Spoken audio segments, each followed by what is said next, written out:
thing that makes me the happiest is people are asking questions. Yeah.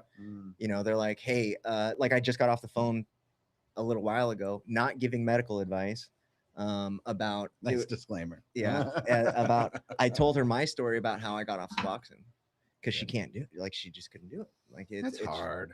Yeah, It's so rough. I mean, and really, it's the long game. You know, that's I the mean it hardest part is of right. it. And I talked to 6 different doctors about Mhm. getting off of it, and all of them said my recommendation is you stay on it. And I was like, you're not listening to me. I'm Mhm. getting off of it whether you help me or not. And they just wouldn't. So then Yeah. I found that okay, so what it was is I found a spine and pain clinic. The owner of the clinic is in recovery. Mm. And so all of his clients that are on pain management, he eventually gets them off opiates. Well, you know, a lot of it, you know, because I ran those detoxes for a while Mhm. and like buddied up really close with with the medical director and a lot of the doctors there, and that was the thing that like once I read all the science and the studies around it of Suboxone? yeah of like if you have a history of overdose, if you check a handful of different boxes with it, then their recommendation all the time is for like long For sure. term, you know, and it's like I get it. Like, did you try and look into transitioning to Sublocade or something like that too? I couldn't find a doctor in Houston that would prescribe it. Really? That's a Not a shot. single one. Yeah. That's a shot. Yeah, last month. My psychiatrist, his mentor was the guy. He said was the guy that got It was you Suboxone guys. that put through. I was gonna tell him about this. And he was like, no matter how you stretch it, it's a 2-year deal. It's Yeah. supposed to be And- a 2-year thing and he with told- with the actual plan that it was developed with. Yeah. Yeah. And he talked about in that 2 years changing your behaviors, like figuring out, Right. as you're stepping down off of it. But I know a lot of people have been on a long time, longer Dude, than yeah. 2 years. Well, Mhm. the thing about MAT is not everybody, like monolithically, it's not true, but like everybody forgets the treatment or the therapy part of it, where it's Yeah. like there needs to be behavioral changes that go because you're self administering a narcotic. Mhm. When I was on Suboxone, there was still like a huge part of my brain that was worried about withdrawal every Oh, day. yeah. Well, I mean, and that's the most important part is like because you look at it on paper for what it does. It's like the main reason, the main thing I hitched my justification to for continuing to stay down the same path was fear of detox. Yep. You know, and it became, and it's really cool when you look at it from like a neuroscience perspective, where Mhm. it's housed in the same part of your brain that fears death. Mm-hmm. And so, like, sobriety in my mind was equal to death. You know, detox was equal to death, like not in an intellectual level, but like an emotional level. You know, and that's really where, yeah, it makes sense of like, all right, you replace it with something else, and then you work on yourself. But if you don't do that work at the same time, then heck, where's that going to leave you? I think the reality of it is most people, while they're acutely under the care of a doctor or a therapist or an IOP or whatever, they will get on it. But that is a very small amount of time compared to the amount of time that they end up on it. So how many of them are actually doing like a therapeutic treatment I'd type love to see the thing? science. I'd like to see like the numbers around that, you know, and it just depends on where you're getting your Suboxone from, because more and more places are doing like full wraparound clinics where it's like you do the therapy there, Yeah. and they help manage the medication part of Well, it. like Symmetria. Yeah. Right. That place is amazing with Yeah. with the way that they program it. It is not a clinic, Mhm. right? There's therapy, there is additional services, family work, a bunch of stuff there. Yeah. But they're really helping people that are coming that specifically fit in those boxes, right? The chronic relapsers, high risk of OD, high risk of relapse, Well, right? and that's where it makes the most sense because it's the blocking, you Mhm. know, like you can't help somebody get better if they die. You know? And so it's like, That's all a right. really good point. Yeah, it's like there's not much you can do at that point, you know. Oh, well, should we do introductions? Yeah, for sure. We didn't do that first Okay. with our guest here. Okay, so the man, the myth, the legend. We got Curtiss Callaway. Yeah. Did you see the thumbnail? Yeah, great you did. picture. Yeah. Yeah. I was may- hoping you were going to wear that today. I thought about it. I thought it's way too big for me. That now. was honestly why I called. Yeah. And then when you said you were on away, I was like, Yeah. Yeah. I thought about it, but it's too big for me now. I may or may not have You been. got to get that completely outfit like that. You got to trashed get when I it took that tailored. picture. Yeah. That was when I was eating Adderalls because if you look at the fingers, I had to trace each finger out to wrap around there, and I was just on Adderall tracing that out, That is so making funny. that picture. Really? Yeah, yeah. Just trying on probation. You know, I could take Adderall. Right, prescribed. Mm-hmm. Mm-hmm. Yeah. You're right. The ADHD, man. You Yeah. had to manage it somehow. Don't ever try to smoke one. It's rough. Really? It's so What rough. happened? It's just terrible. I mean, I couldn't Oh, stop. I can coughing. see it. Let me Dude, see it. Let me see it. Yeah, you can see where my fingers are kind of Yeah, traced black. out. Yeah. Oh, nice. That was a bottle of Adderall. Yeah. Eating Adderalls. Is that really what it is? No, it's not a, a it's bottle. a Statue of Liberty thing, but it was a bottle of No, Adderall. no. I was taking Adderall when I had to trace all that out. I was focused in. You're making the perfect picture. Your mullet is Yeah. classic. I'm Yeah. gonna show you another picture. Okay, and then the man himself. We got Still Sober with Scott, That's me. right? Yeah, Look at that. With my name on there and everything, I feel so official. yeah. That's And then it's just me. Matthew. It's Matt. Yeah. So we got some subjects today. In order, it is gonna be, hold on, fucking now I forgot. What was it, guys? I remember Rock Bottom was on there. Rock bottom. Isolation versus solitude. That one's the last one, and codependency. Codependency. So- those are big topics. So rock bottom, codependency, isolation versus solitude. Mm. I want to talk about rock bottom first Yeah, let's because do it. I think I'm going to have The myth of rock the bottom. myth of rock bottom, Yeah. right? Mm-hmm. My personal opinion on rock bottom is that there is no such thing, Mm-hmm. and Well, there is, but it's death. Death is the only true Okay. rock bottom. all right, You know, because I remember when I was in the thick of it. Like okay. I look back on it now and what I would define today as my rock bottom. Now I look back and I was like, holy shit, man! I was like, my skin was like gray. I was so close to death, you know, and like I've talked about it on other podcasts and stuff. Of like, you know, my mom passed away when I was a teenager, Mhm. and my parents had twin burial plots in Colorado, and my dad had initiated the paperwork to give the second burial plot to me because he was so convinced that I was not going to make it. And Yeah. I was so convinced I was not going to make it. But then, so now looking back on it, it's like, yeah, that was my rock bottom. But when I was in that moment, I was like, no, I'm not that bad. Yeah. I'm not Delusional. that bad. You know, look at that guy over there. You know, he's worse off than I am, you know? Yeah, And so it's like, all right, what is rock bottom? Yeah. Because it seems like 95% of the time rock bottom is found in hindsight.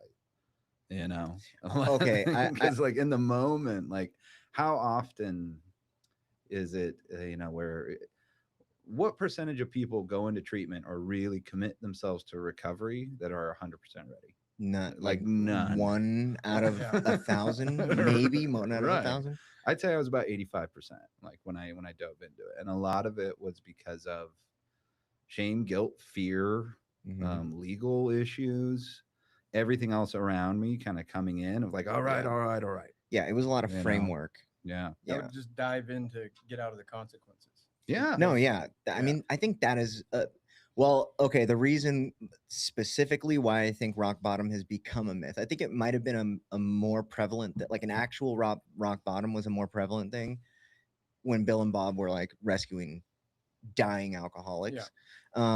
But most people have their rock bottom pushed on them. Well, Yeah. and it's like even with like Bill and Bob, like right, like how many of those alcoholics that were going in and out of the like The insane asylums and the- asylums and stuff were like, no, I'm gonna be fine. Yeah. I'm just gonna head home, go back to work. I just got to sweat this out of my system. I'll be good. Right as rain in a couple days. Probably a large Probably a good- majority of probably a them. good Yeah. chunk of them. Mhm.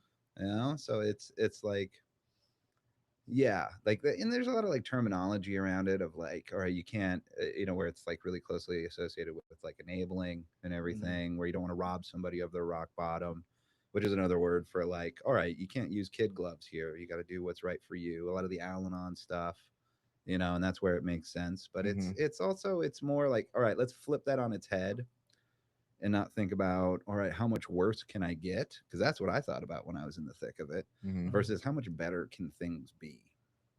Yeah. You know, like when you're in the thick of using all the time, it's like, all right, like what are the consequences? Like, Okay, that's what, a good it's way like to what put it, goals do you have in your life? When you were a little kid, how did you imagine being a grown up? Yeah. I guarantee it was not this. Yeah. you know. And what if I were to tell you that there is a path for you to be able to find those things, and you come from that place of positivity and hope, Yeah. is so much more effective than consequences, you know. Yeah. Probably for a lot of people. Yeah, I I think think I heard it. Maybe I heard this in AA or something, but it really resonated with me. And I think that my rock bottom is the time I ran out of plans. You know, every time that something would happen, this pitiful and incomprehensible demoralization, all of that stuff, is that the normal person would be like, okay, I'm done with this, right? mm, I was always going to finesse the situation, Hmm. right? I cut that mullet, threw on some cowboy boots, go to court. I'm sorry, judge, you know, and I'd weasel my way out of this thing, and then immediately it would come back, you know, just like that. One Hmm. day, you know, I've crossed the threshold, and now I want to take a drink, and it always starts with me with weed, right? That was where it always started with yeah, me, and then as soon as I'd hit it, I'd know in that moment, like, this ain't enough, right? I Hmm. know it. Here we go, right? And then for me, it was stopping handcuffs, and handcuffs never. That was never a rock bottom for me. No. no, That was relief. I'm like, thank God, I'm done. Dude, I can't tell Right? you how many mm, times I sat in the back of the cop car going, yeah, all right. Okay. I could deal Yeah. with this. Like, Fatten yeah, this up a is all little right bit. right now. right, right. Yeah. I think you should Yeah. get the mullet back though. Yeah. You know, My maybe wife won't maybe let me. bring that back. She won't let me cut my hair either. But she hated the mullet. She hated the mullet. Yeah. That's Yeah. like a Texas thing Is it for sure. My the brother, mullet or the hate of the mullet? the mullet thing is Mullets like are Yeah. a everywhere now. They are everywhere. really. Oh I like to yeah, think that I started it years ago. I And think so. I Well, the fired it modern back up. mullet, like that was. I took my kid for a haircut last weekend, and that's like What he wanted? that's the look. Oh yeah, a lot of kids in my son's school, baseball especially. Oh I mean, yeah, and mullets everywhere. mullets Yeah. all over Yeah. the Yeah. place. He got that burst fade, which is like a mullet junior. Yeah. You know, that's where you fade it on the side, but then it goes to a point in the back. Oh, nice. You know, so it's like a little baby mullet. I have to look into that. But that, I mean, for rock bottom for me is just I ran out of those plans, and I remember sitting in my living room, and I kind of talk about this in my story, but it's like I was just I was going to be miserable forever, right? And that was the idea that I had, and I was looking at my son and thinking, man, you know, I'm just going to be miserable so he doesn't have to be. Turns out it didn't have to be that way, but I Yeah. remember that moment, and I was all out of plans, right? I had another 4 felonies that I was fighting. Was this the garage situation? No, that was a different one. All right. We had this mat, probably like 4 of those windows put together in our living room. And I used to crawl under this thing because I thought my father-in-law hired hitmen. And I was terrified of this thing, man. And I just remember sitting looking out that window. I just got out of treatment. I just transitioned to PHP. And I was sitting there with my son, and I just given up. It was that utter defeat that I'd never experienced before because I'm always finessing something, Hmm. right? And in this Mm. moment, I just had the realization that like it's over, Yeah. Can't right? escape this It's a anymore. death of something in that when I was looking out that window. And it was the death of the person I used to be. Like that's where it all began, you know, Wow. looking back at that.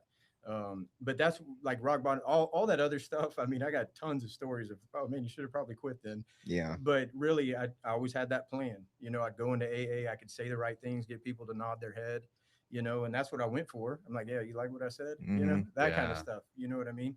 And then I'd go home and be miserable, Hmm. right? I mean, that's just what I did until the consequences would go away. And then I'd be like, okay, wife's gone, kid's gone for a minute. I could Yeah. go, boom. Let me Nobody's go. gonna know. No one's gonna know, Nobody's gonna man. know, man. And then You're just gonna I'm do it calling my once. wife from jail 24 hours later. She's Yeah. like, what happened? I just went to the grocery store. Fuck. Yeah. Yeah. That whole idea of nobody's gonna know. Yeah. You know, like I look back, I you know, dove into that so hard so many times. Yeah. And it's like in reality, how would it be possible for anybody to not know? You know, because it's like well, I think, and that's the thing, you know, the whole powerlessness thing. Yeah. You know, of like once I start, it is really hard. Like as the switch goes, and my whole brain chemistry flips, Hmm. and then I'm like, and I might not use for another like few weeks or something like that. But you're there. But like my head is that, you know, is in it. I got away with it. I got away with I it. can do it again. And then I look at the calendar and I'm like, oh, you know what? If I have a few weeks under in between, it's you know, it doesn't mean I have a problem. It means I can control it. Yep. You know, and like last time I had 2 drinks. You know what? 4 would probably be all right. Yeah. You know, and then it's just like, yeah, Yeah. It's like, yeah. It's like nobody's gonna know. It's like bullshit. Everybody's gonna know. yeah. Everybody's gonna know.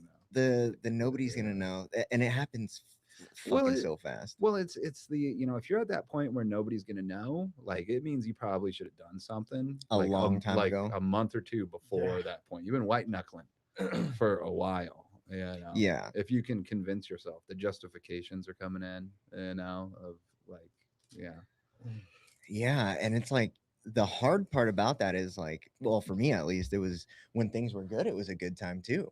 Right? Mm. It wasn't like all this shit is going wrong, or like even if there might not even be like friction. No, exactly. It was the times when like things were going well. Uh-huh.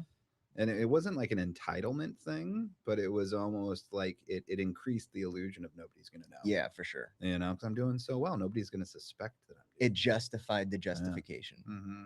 Yeah. Mm-hmm.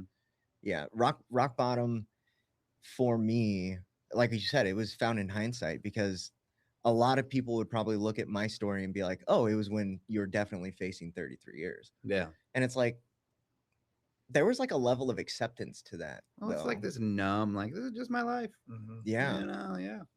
Yeah. Yeah. Like I'm living under a bridge. It's fine. It's fine. Yeah. And it's like, so it's I don't think I had a rock bottom. I think I had like, unless it can last for years, right? I think I had, But because like I think, all right, because there's times that I could look at where like on paper it would be like, yeah, that was a rock bottom. Yeah. That's pretty messed up.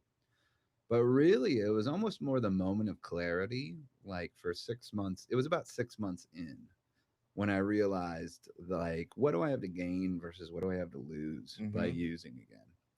And because at that point beforehand, I was doing sobriety because of fear, because I didn't want to go to prison. I didn't want to go to jail.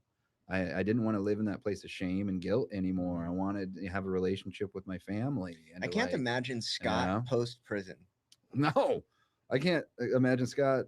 Yeah, during prison. I Well, don't. like, because what I assume would happen is like prison, Colorado, Scott would come out like with an 88 tattooed like on the back of his head. Yeah, teardrops. Yeah. Spider web. Yeah. Nice. And like when I try to picture that mask on this person, I'm No, like, I that don't would know. not work. I don't think it would That work. would not I'm work. good. I'm good on that. And it was like, and that's like the weird part, like my relationship with fear and anxiety over the course of my life. Like that was such a huge part of my initial use, was that discomfort in my own skin Yeah. and wanting to belong, and wanting to be accepted by people, wanting to have friends, wanting to get out of my own head. It was all fear that was like the coal in the engine room that kept me using, trying new drugs, trying combinations of 'Cause other drugs. it works well. It worked well. It was It a worked- very effective tool for Yeah, a short worked period of well. time. Mhm. And then like this is one of the like the few times when fear actually engineered something good. Yeah. Where my fear of the consequences and going to prison is what kept me in that treatment program for that 6 months. And then it was at that point, in 6 months in, where I started like really and again, it was another thing in hindsight where I started seeing like the growth, and I was sleeping better and I was feeling better about myself in general. And I had just this like warm feeling in my chest of like accomplishment, of like, you know what, I don't have to be ashamed for who I am. And it's like, what, like, what's the common denominator here? And it's like, oh, it's because I'm sober, Yeah. because I'm not using anything. Yeah. You like, And then it's like, well, what do I have to gain versus what do I have to lose by using again? Because up to that point, I had this idea in the back of my head that I'll get to a place, I'll reach this mountaintop Mhm.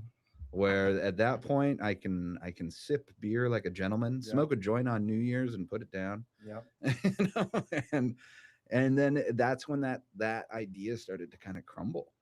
Yeah. And then I like wanted this thing and actually started working towards it. And that's kind of when I finally got out of the place of white knuckling it. Yeah. And committed to it. So it's like, yeah, like you, I don't know if I had a rock bottom. I had a moment of clarity, yeah, where I it had all many of started- those. where it started to kind of make sense, and I actually wanted to do this thing. Yeah. I think that's one big thing we'd put out to anybody watching this, right? Is like a rock bottom, quote unquote, is not a prerequisite to making a change in your For life. sure. You don't have to have some crazy, like I've worked with so many people over the years where they'd sit in a group and they look to their left and their right, and it's like, I don't have any kind of crazy stories like Yeah. these people here. Like I didn't live under a bridge. I didn't have any consequences. My wife still loves me. I still got my kids in my life.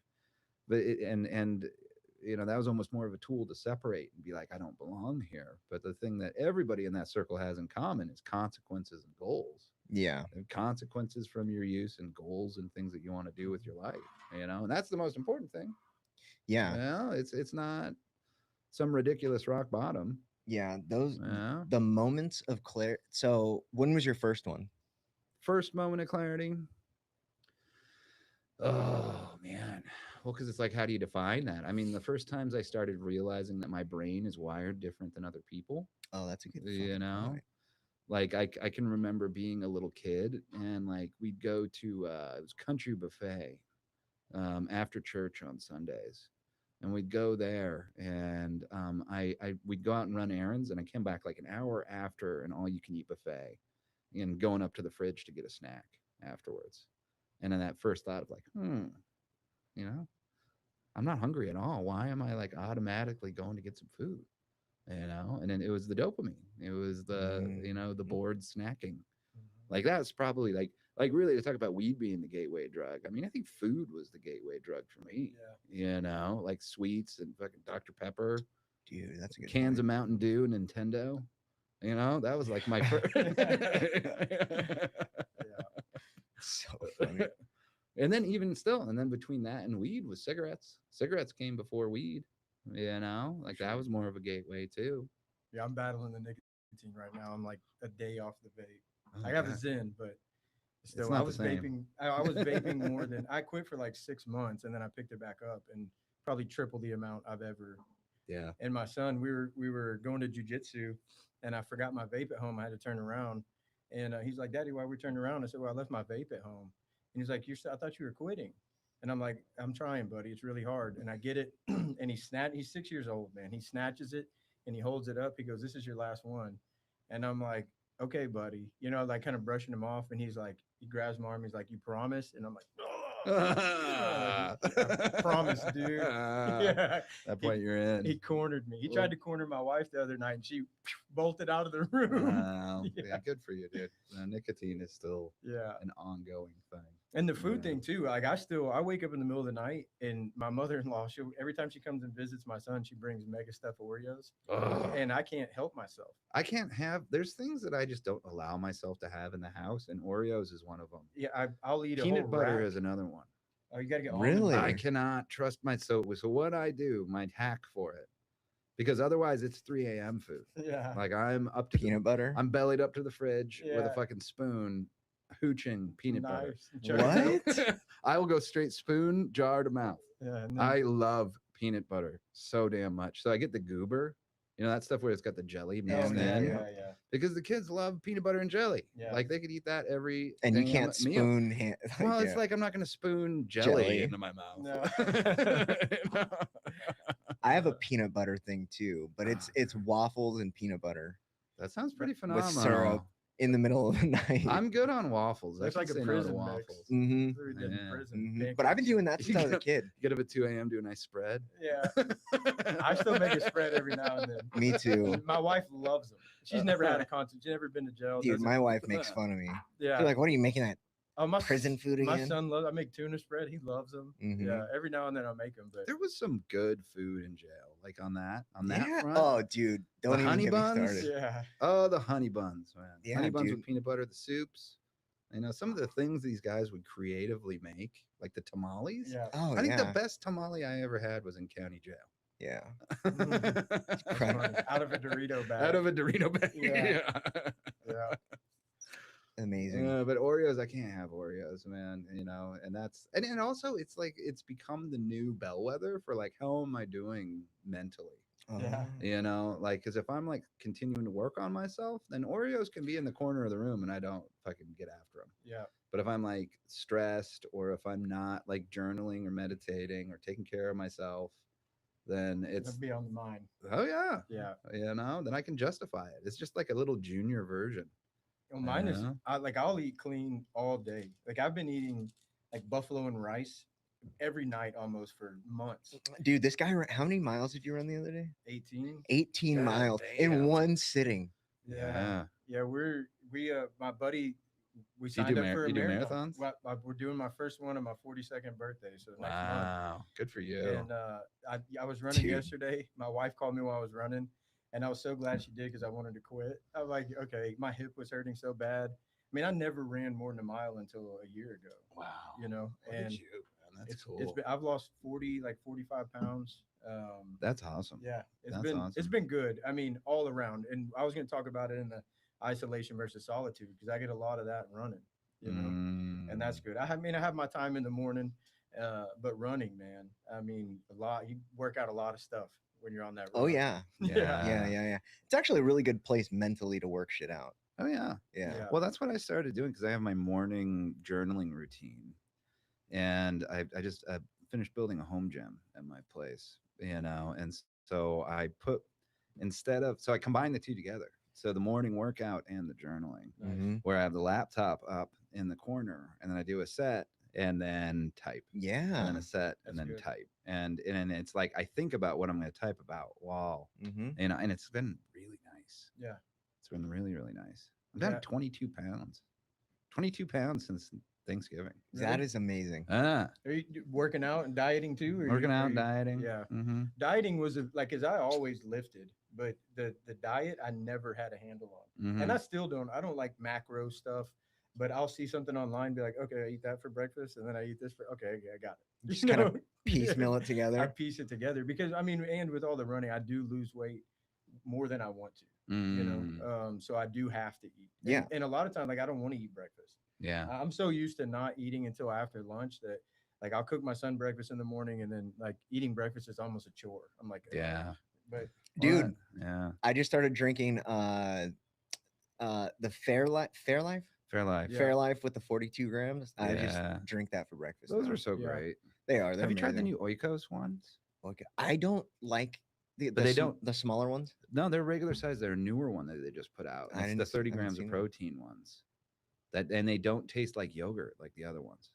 yeah, a lot of Really? Yeah, it's a chocolate, and it's Yeah. actually pretty legit.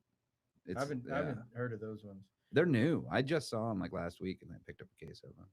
Dude, Yeah. you know those like yogurt drinks? Yeah, I don't When- like those very much, man. They're okay. My kids love them. When I was in my but, like- addiction, I like lived off those. though. Did you? Dude, because it was everything you need in a drink. Right. And I was like, okay, I can drink this whole thing today Yeah, for it's sure, pro- and I'll be all right. Those probiotics. Mine was Yeah. Ensure. We just go grocery shopping, For get sure. Yeah, cases of Ensure, Ensure. Yeah. and drink it. And Nikki lived on Fruit Loops and Ensure. Oh, when it was Did real you put bad. the Ensure in there I instead don't of think milk?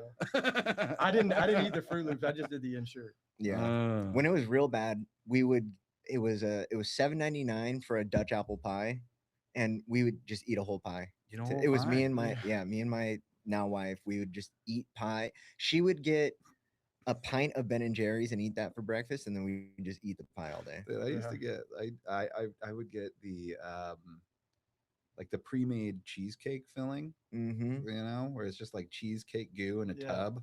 And I just eat that. That sounds so gross. Straight, that's where I started with just a straight spoon Yeah. from tub to mouth. Talk about calorie dense. No Oh, doubt. Yeah. They would get the job done. Yeah, Everything the My body favorite needs. part of the cheesecake is the crust. Me so I too. couldn't do it. That's all I eat. I just love like cream cheese, man. Yeah. Oh god, I love cream cheese. That crust is the best part. though. Yeah. My mother-in-law brought Yeah. over a pecan pie cheesecake for like Mm. Thanksgiving. That thing was I made a Out cranberry of this world. cheesecake that was just amazing. yeah. Oh yeah. Oh yeah. I like love cheesecake, so it's a problem. But I just eat the crust and like a small layer of the cream Same. cheese part. Yeah, yeah. But it's bad. You know who has the best one around is Papa's, Papa's is good. because they have like thick Everything at Papa's crust seems on really it. Good. Mm-hmm. Yeah. Papa's is good, dude. I've And never they had a have bad Papa's experience. yeah. Like at any of the Papa's. Yeah, the best one though is Papa's Burgers Papa's burgers are pretty good. for sure. And then the Papa Do's. Yeah, Papa Do's. Papa Do's is pretty legit. But they got Papacitos, Papa's Barbecue, yeah. I think that's it. Papa's Burgers. Brothers is their steakhouse. Yeah. Oh, I've never been there. Yeah, it's right there in Galleria. Hmm. Yeah. I'm sure it's good. I'm sure it's good. So actually, Papa's Burgers is connected to it. It's their Oh, Papa's Burgers is a scratch kitchen that's attached to. They're in the same parking lot, and so like all of the buns and like all of the vegetables and shit that all comes from their steakhouse. that's Mm, cool. Well, then I'm that's sure like cool. the trimmings they get from the steakhouse Mhm. thrown to the burgers. Yeah. You know, Dude, they have the best chili cheese fries I've ever had. really? Mm-hmm. Wow. I was at the airport at DIA yesterday, and they had. Have you ever been to Steve's Snapping Dogs? Mm-mm. That's like a Colorado thing. Is And it hot dogs? yeah. Oh, it sounds so good. Oh, I dude, love hot you dogs. would love this place. Yeah. Man. And they had what they called the Colorado dog, Really? and it was basically a chimichanga with a hot dog in the middle. What? Yeah.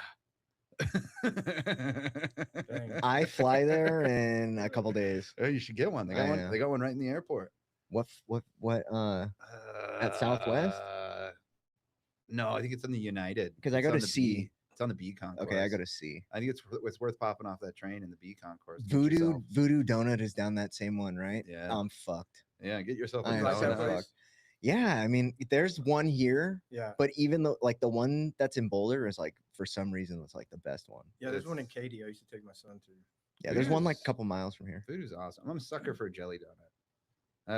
That's my go-to. Or the maple Yeah, bar. the They got maple that- bar They for got sure. that maple bar with the bacon on it. Dude. We're just gonna talk about fucking food this The whole whole time. time, yeah. We were establishing a new rock bottom. With the I, Voodoo I donuts. I thought this was gonna be like like we were all gonna like debate what rock bottom was. It was like, yeah, no, none of us believe in it. It's like, okay, fuck it. Well, whatever. yeah, and that's the most important part of it is like I don't know. I think the idea of rock bottom for the person that uses does more harm than good. Me too. You know, Yeah. where it's like Because they're looking for something definitive, and it's so subjective. yeah. Well, and it's like all right, you're not gonna be ready to make a change until you hit rock bottom. And to the person using, it's like all right, I'm not at rock bottom yet, so it means I don't have to change. You know what? This brings up You a really good know? point. Like, Is that we hear things. Somebody just told me this the other day too. They were like, every time he went to treatment, a doctor would say, "You need these meds," mhm. and he believed them, right? And like, it was just like written in stone. It's like, okay, I need these meds, and then he went to treatment the last time, and it was like you told you need to take these meds, and then he just didn't take them, and it was like the best thing that he ever did. Mm. Like that, there was like a component of his addiction that was going. This is by far not medical advice. Yeah, be careful there, man. Yeah. You're walking Uh, on thin ice. Let's hear it, Doc. Anyway, the point is, we hear things that like have applied to other people, and we think it's like gospel around what recovery is. No, and I think it's just all like a an open discussion, an open process of self honesty. Where it's like, all right, figuring out what do I need, what's going to be good for me, what's going to be helpful for me, and it's bringing it to a committee of your peers and the professionals and the people around you, and because you look at like, all right, how many times. Like, because my experience with MAT, I never did Suboxone personally, because like Suboxone wasn't really a thing when I Yeah. was struggling. Like, it was all methadone. Mhm. Methadone was the thing. Dude. Fucking methadone. And again, I don't want to talk shit about methadone because I know a lot of people still dig in, rely on it quite a bit. But like for me, yeah, I would use methadone, and a lot of it was also well, I'll put it this way. So the times when I would fail on methadone, it was because I was selectively listening to the pieces of advice of the people around me. Where it's like I viewed methadone as a safety net to prevent me from detoxing, Mhm. not as a tool to find recovery. For sure. I think and so it's like you look at like say that one example there of the person who pushed away from MAT. I'm guessing that's what it was with the medications. you're no, it talking was psych about. meds. Psych meds. Mhm. Interesting. Yeah. Well, and it goes back to like everybody that gets off drugs. It doesn't matter how ready you are or how not ready you are. If you quit doing drugs or alcohol, you're going to be depressed. You're going to have anxiety. Yeah. Well, and I mean, and it also depends on the flavor of psych meds too. Because Yeah. it's like, because when I hear psych meds, I think antipsychotics, and yeah, granted, yeah, antidepressants, anti-anxiety meds. Yeah. I totally get it. But and that's a whole nother topic. I think specifically what it was he was getting Seroquel for sleep, like Visceral for anxiety, and like something like another very typical thing for depression. Yeah. That like you go to Well, and any then, treatment center, these are like they're stock. well, and I mean, and it kind of just depends on, because the best way to look at it, and again, I'm not a doctor here. I got to put that out there. Yeah. Is like looking at some of these medications as a way to kind of cushion the fall of somebody going from using drugs all day, every day, and then having no coping skills for anxiety, stress, Mhm. depression, and everything. You use it to cushion it a little bit, and then you remove. Yeah, but how many You people know, remove? well, that's the thing, and you Yeah, got to remove, and that's the catch 22, and like the hardest part here for a lot of people that are in like residential programs is they're not there long enough because insurance or life or whatever it might be to do a proper course of, all right, so here's your safety net, get on these meds to help with anxiety, depression, and stuff for a couple few weeks, and then titrate, come off of those, and then still hang out with us for 2 to 3 weeks without the meds to kind of continue to rev up those coping skills without Yeah. medication. yeah, And so that you're talking 2 months in treatment, and a lot of times people don't have the insurance, they don't have the resources, they don't have the ability to be in treatment that yeah. long, Well, I mean, yeah, I so it's mean, like, even if they did have the insurance or the like, unless they're a cash pay, nobody's staying. Not nobody, but very rare to find people that are staying past 28 days.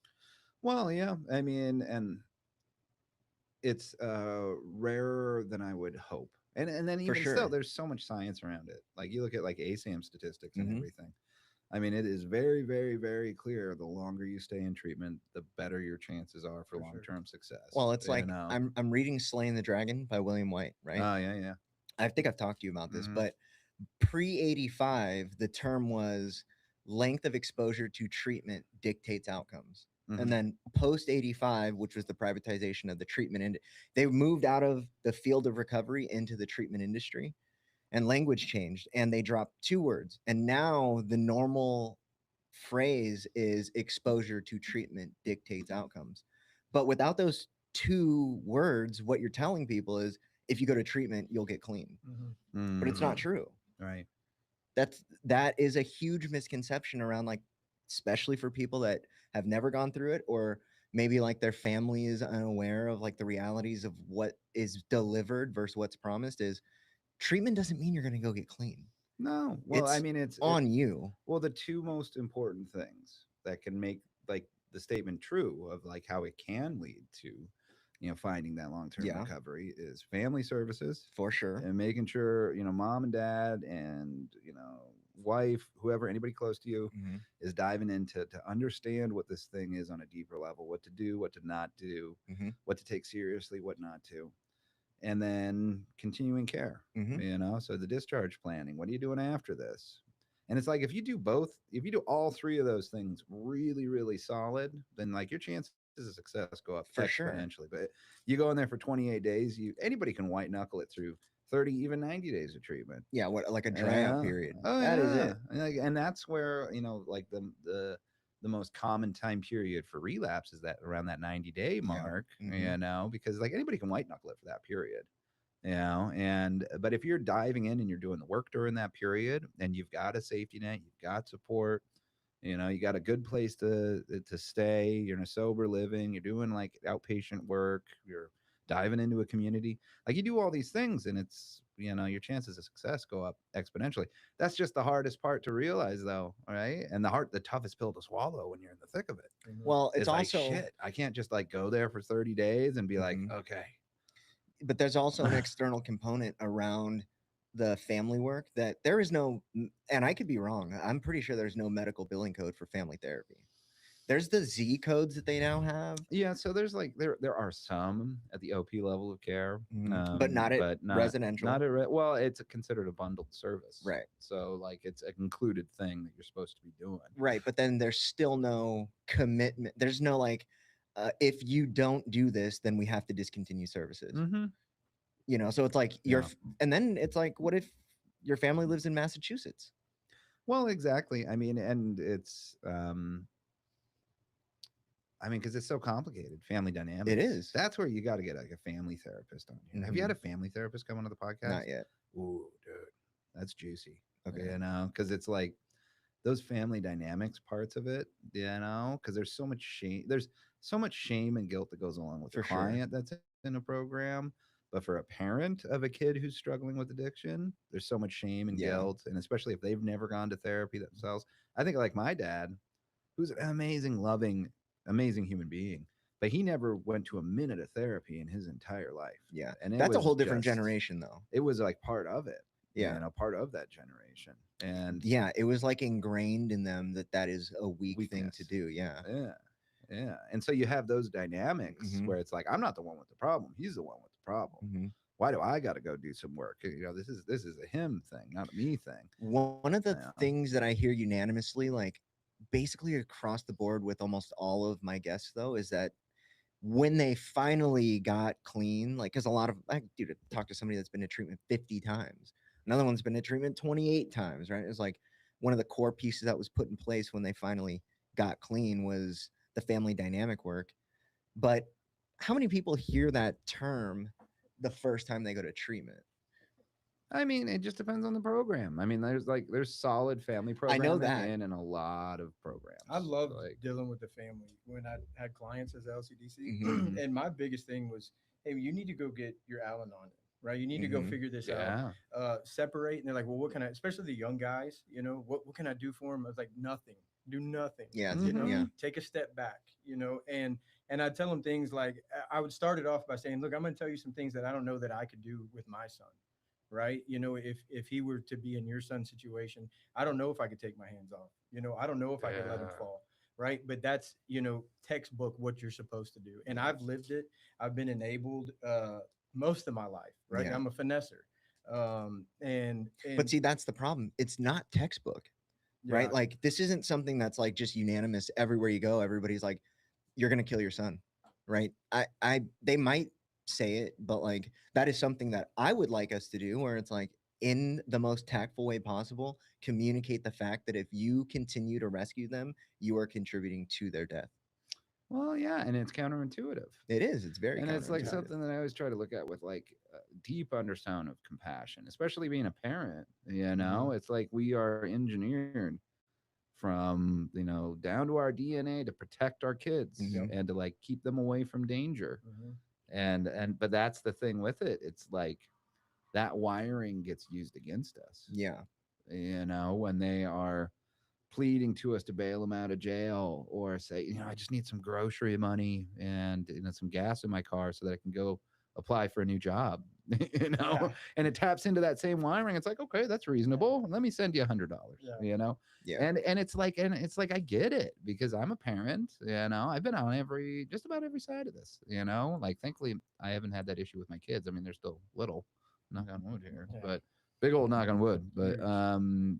from my brother struggling with addiction, my parents, my ex-wife, myself.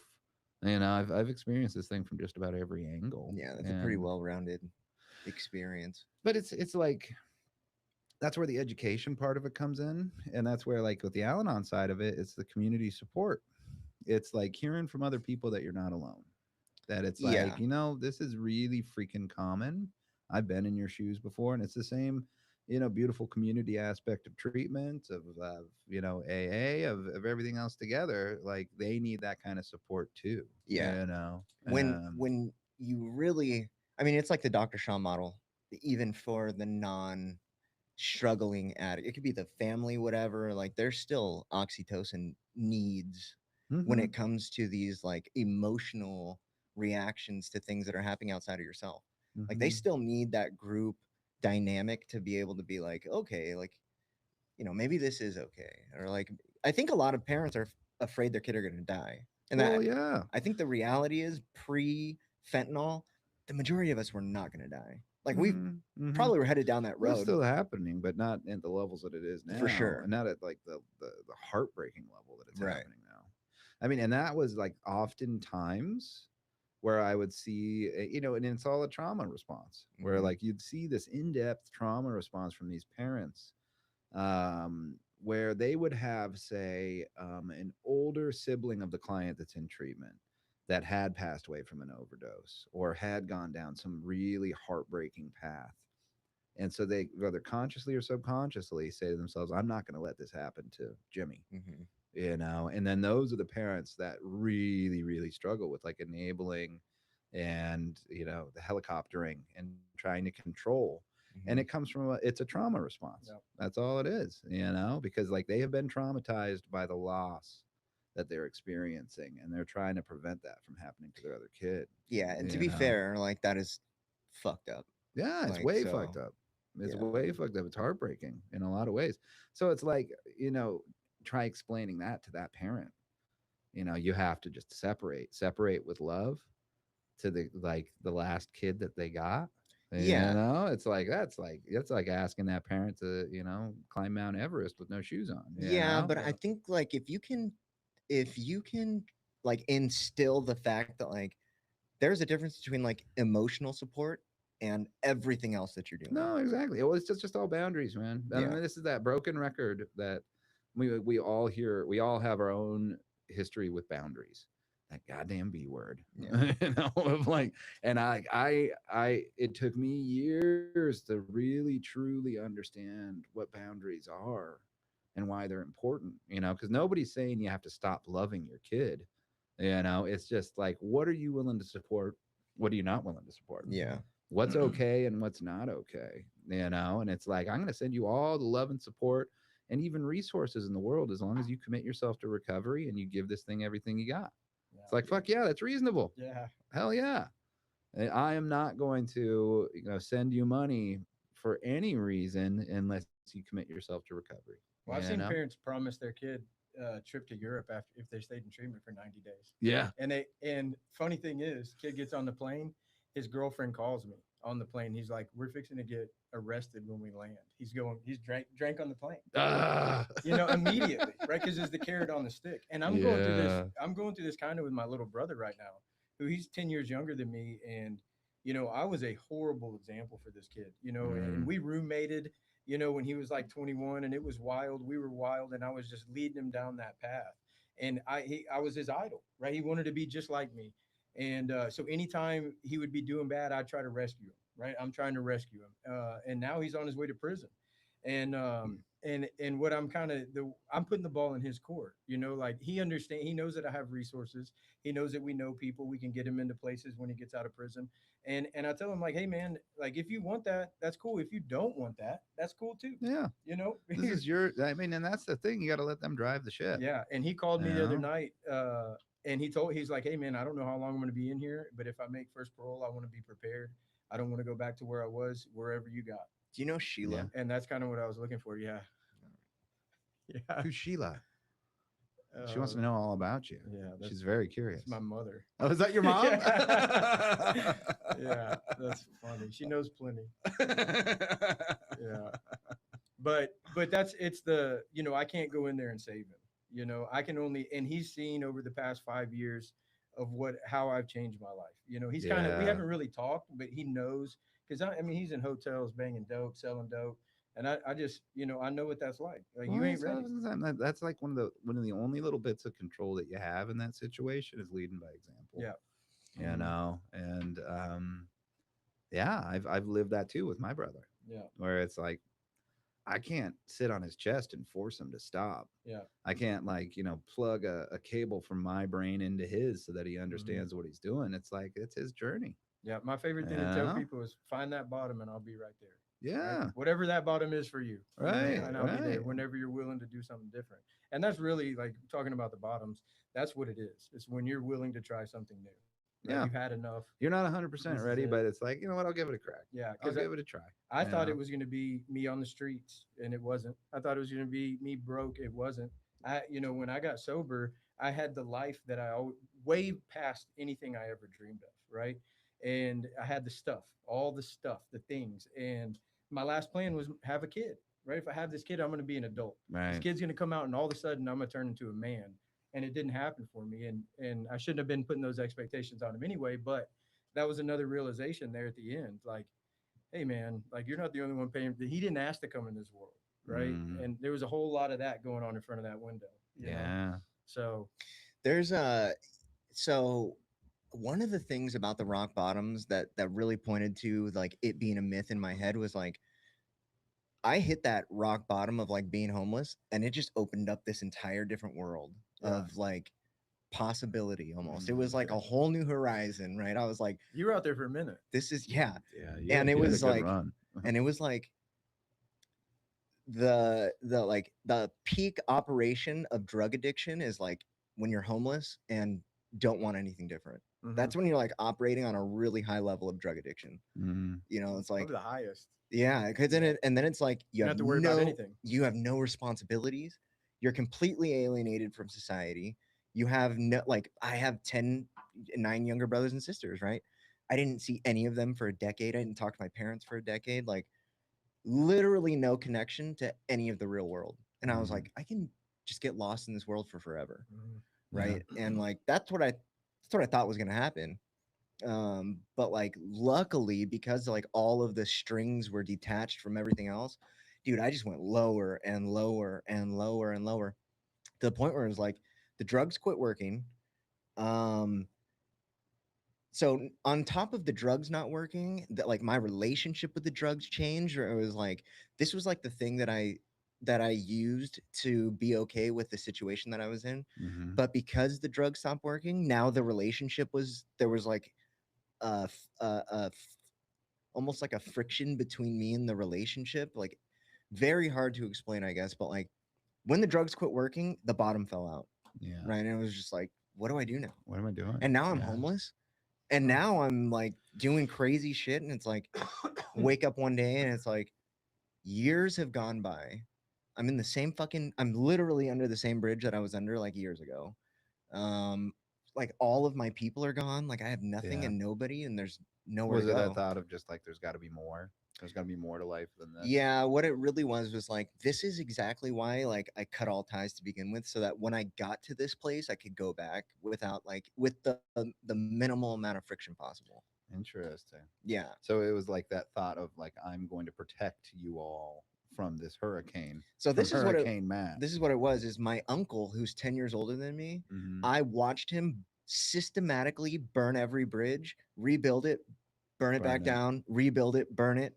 And it got to the point where everybody was just like, we don't give a fuck how long you've been sober for. You're no longer welcome. Yeah. Right. But then also like there was like he molested me, he molested some of my other cousins. Like so there was like Some additional things unforgivable to that. shit. Yeah, for sure. Yeah. But in my head, I was like, that is very, very easily what I'm gonna end up doing. Not molesting kids, but like Yeah. um Burning very the bridge. burning the bridge and building it back rebuilding up, it and burning it, burning it. so I was like, I'm just not gonna do any of that until I'm ready, and then I will go back. And that's exactly what I did. And it was still a hard fought way back, but definitely not as hard as it would have been if I had done this over and over and over and over. Mm.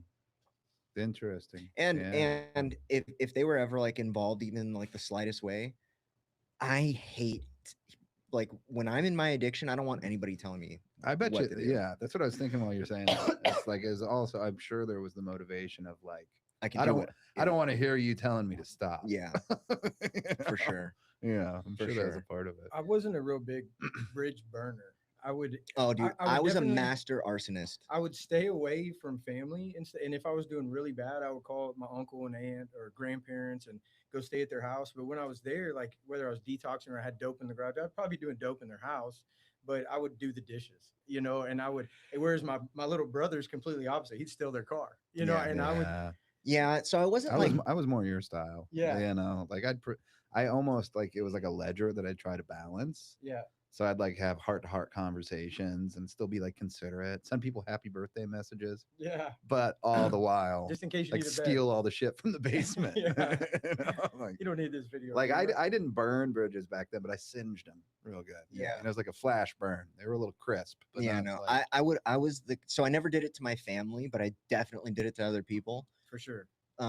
Where it was like we're gonna trudge this unhappy road together until it's time to dip, and then I'm gonna burn. I mean, scorched earth. Yeah. Like yeah. I'm gonna make sure that I can never come back to this house. Yeah. Most people, I mean, if they were getting high with me, they tapped out within a couple of days. They're like, "Bro, you're gonna go to prison." I'm like, Yeah. "Nah, probably not. Dude's gonna be okay." Yeah. What was the next question? Well, So we that had- segued into it, right? Yeah. Is codependency, and we kind of have been Ah. talking about that. But I think the specifically what I'm would really like to dive into is is the negative side of codependency Sure. that is translated into like the "you're killing your kid" thing. Well, I mean, it's such a broad term, you know, Yeah. codependency. I mean, and it's become like in the clinical realm. Just Uh, throw it around. well, yeah, and it's a word that like a lot of like clinicians are shying away from over the Really? last handful of years. Yeah, just because it's been overused. So what are You they? know, What are they like using instead? so like attachment. Oh. Yeah, so like there's attachment theory where there's anxious attachment, avoidant attachment, Mm-hmm. and the anxious attachment is the one that's like, so there's anxious, avoidant, and secure. Those are the three big ones. There's a lot of other subtle ones depending on who you're talking to, but because that's the thing with codependency is like at the root of that is fear. So it's fear of being alone, Mhm. it's fear of being abandoned. Abandoned. And so like um yeah, like with family stuff, like with like enabling and everything else, that's definitely a big part. When I think of codependency, I think of just even like relationships and recovery though, For sure.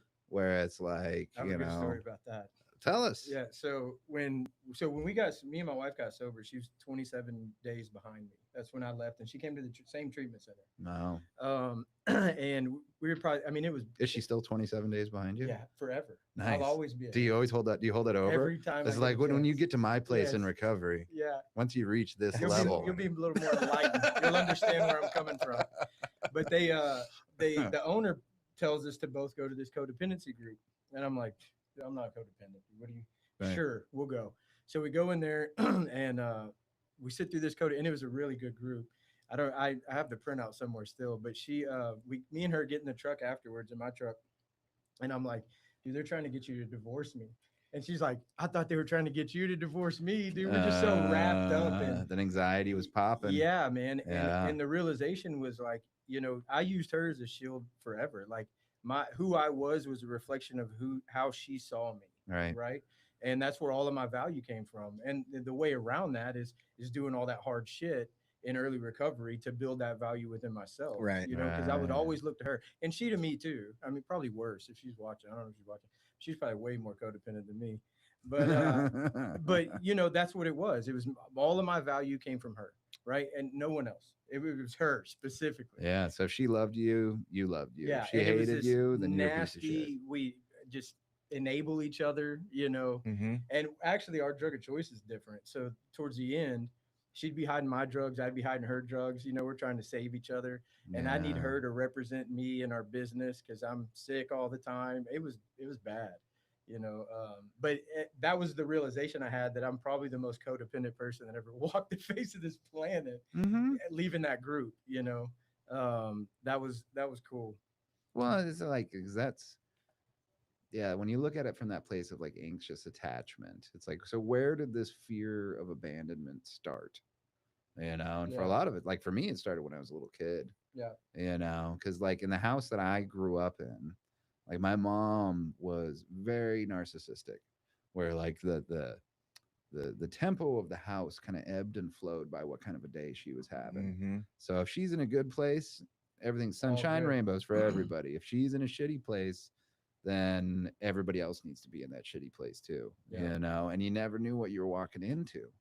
Where I was just talking about this with a friend of mine the other day, where like I would be sideswiped by this, where I'm just like coming home from like ninth grade or something like that, looking forward to watching. I'm gonna say it was probably Total Request Live back then. Some Hmm. like some old school MTV, MTV, yeah. glory days of MTV. Yeah. Like Headbangers Ball. I wish I was that cool, man. No, I was not that cool when I was 14. But it was the garbage MTV, like afternoon Carson Yeah. Daly. Carson Daly. Yeah. Golly, that was a lifetime ago. Oh yeah, Dude, but have you watched MTV lately? Yeah, Well, all it MTV's is gone. Dude, it's trash. well, it's done now. Yeah. It ended on January 1. I thought all MTV it is was done. ridiculousness. It's all ridiculousness. Yeah. Wow. Yeah, MTV, they officially went off the air January 1. What a shame. It's the end of an era. Yeah. Wow. Look, but anyway, so I'd be coming home for that, and you're gonna make me a grilled cheese and watch some Carson Daly, and then just get fucking sideswiped by vitriol from my Yeah. mom. where like and she would do that kind of shit where to my sister especially, where she'd just come home from school and all of her shit's out on the curb and she No. has Dang, no idea why. And it was dang. some like tiny thing that just like perseverated in her mind. And it was just, and so like that was where I got this like this idea baked into me that I need to control the moods and the stability and the tempo of all the people around me so Yeah, that I can stay safe, and that baked in this feeling of anxiety in me, Dude, that's intense. where it's like I got to control the narrative. If they don't like me, then they're going to abandon me and all my shit's going to end out on the street corner, yeah, Yeah. and so it's like, and that's where that realization is when the healing started coming, you know, That is so crazy. yeah, of like, no, like that's not normal. Like yeah. Like Megan would that's do not that. okay. Megan would do that to me, but like she was slamming meth. And like, That makes a little more sense. yeah. Yeah, I was also well, an adult. well, yeah, and then it's like, because I was a kid, yeah, and I was a kid, and I wasn't doing anything that was out of, well, once I got to like 15, 16, I was definitely doing stuff that a kid shouldn't be doing, but at that point in life, I wasn't really doing anything that would deserve such. I'd walk into the house and then coffee mug comes whizzing across the room, smashes against the wall, Wow. and it was that kind of shit. And so it took a lot of work to understand and really look at like, no, I didn't deserve that. Like there's no 14-year-old kid that yeah, deserves that. Yeah. And then that's where I started peeling away the layers of like, oh, here's why I've chased after such unhealthy relationships for And so it's like long. as you You peel know? back these layers, like shit will like pop. Ugh, I always it's like so have, uncomfortable. yeah. yeah, It's so uncomfortable. Yeah. It's like this vision that I have. Like when people talk about like peeling back the layers, I have this vision of like peeling back this giant onion layer, and there's like this Gremlin? orb in there, and Uh, like you look into the orb, and it's like this memory. It's yeah, like, oh fuck, yeah, I remember that. yeah.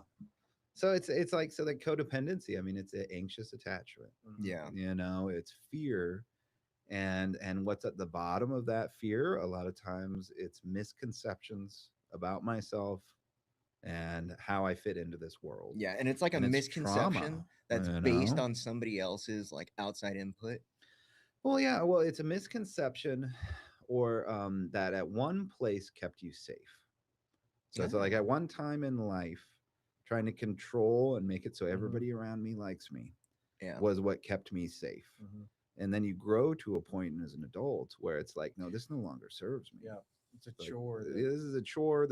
Then I'm disingenuous. Then exhausting. I'm two Hmm. faced, Yeah, yeah, and then I'm built. Well, and it's resentments, yeah, because if you walk around trying to make everybody else happy, then it's like there's so much stuff that's like being avoided and not talked about, yeah, and then you're building resentment and anger, and then all of a sudden you're the one whipping a coffee mug across the room for some stupid bullshit. yeah. I'm like, not that I ever did that, but it's That's like, I forgot like when in my amends I had a resentment against my wife when I did my fist up, and it was for her telling me she loved me, and because she didn't even know who I was, and I had this fear of like when because I was being somebody, this person that protected that little kid, yeah. right? And tough bar fight that guy, right? And that wasn't me at all. I'm a softie, like all the way to the core. And but that's who I had to be safe. My dad was a bandito, my mom was gone, so that abandonment stuff happened then too. Right. And I was afraid that she wouldn't like the man that I would become because we'd been married for golly 7 years at the time, Mm. so that's all she knew of me, right? And then turns out like her pivotal moment in recovery was seeing the change in me while she was high visiting me in treatment. Yeah. So, and that's all been great. Figuring out really who I am as a well, 36 at the time. I'm 41 now. So figuring out who I am and giving that kid some grace. And like, you know what I Yeah. mean? I remember doing inner child work, and they were like, the guy goes, "Hey man, just picture the little Curtis in the corner." I couldn't even look back there, dude. I just started bawling, Mm. just thinking of the failure that I've been for that kid. By creating all this person to keep me safe, right? To keep him safe. Yeah. That I think you're not letting anybody in, just being that, having that facade. Um, so I mean, it got me through prison. So Yeah. Well, it serves, and that's the thing with it. It served its purpose, and then you came to a point of realizing this no longer serves me. yeah, This does more harm than good. yeah, Yeah. That inner child work is like It's intense. intense. That's intense Yeah. stuff. Yeah. And that's part of that. I was out of plans. I was just doing anything, like Yeah. EMDR, inner child, where anything they had available.